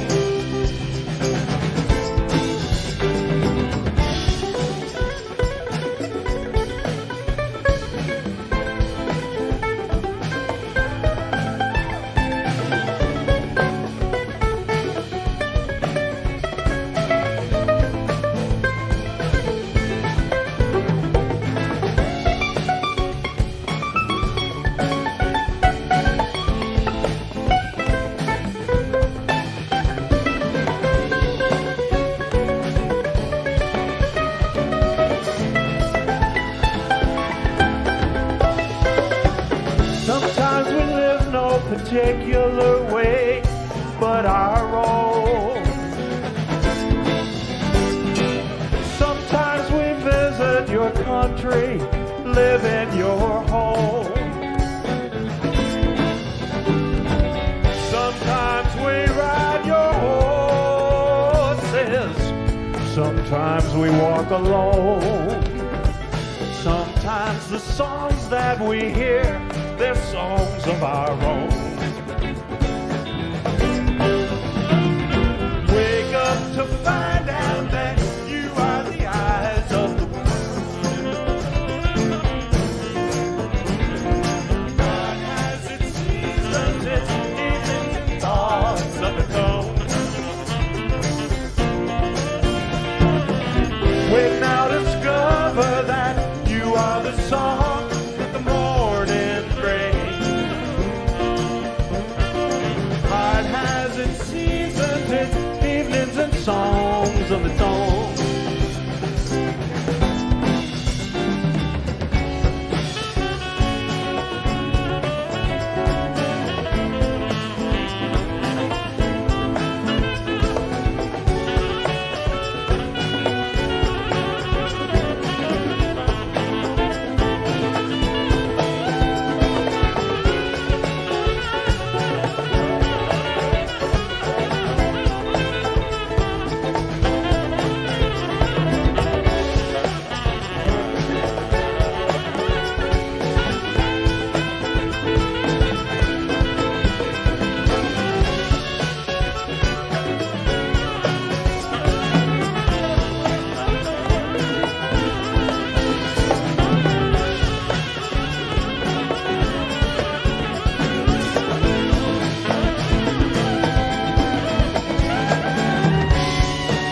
Transportation. More than point A to point B. It's startling how we can overlook the artery and veins to our economy, community, and ecology. Collective solutions. No apology for sticking up for trains and buses. This is traveling justice, is worth fighting for in many forms. The bus is where I write and light bulbs tend to pop above my head in light. Support, exchange, and anecdotes, converse with people that I might not get to know or normally speak to passing by on a rolling centipede of urbanscape. You can meet a date, find true love, or contemplate philosophy so deep, relaxing among the windows, parallax view, life's a different pace. Here comes the union operator like he's your own valet. Curbside to meet and trace familiar streets. Don't know what all the fuss is. Keep that inferior leather interior. Can't compete with city buses. I'm not in a traffic jam. I'm having wonderful discussions with the locals and the tourists on Arizmendi's tasty muffins. It's the equalizing, socializing, obvious solution to cut down on traffic jams and tailpipe pollution. I'm here to break it down. Some cities even cover theirs with art. Sometimes standing up means sitting down, like Rosa Parks. This is a day that's made to honor each of those that play a part in keeping us connected, making sure the engine always starts. From mechanics to the drivers, city planners and MacGyvers, retrofitting cable cars and balancing the tires, the activists and visionaries to which we all aspire. I salute you helping us get on our way. Respect to Rosa Parks and happy Transit Equity Day.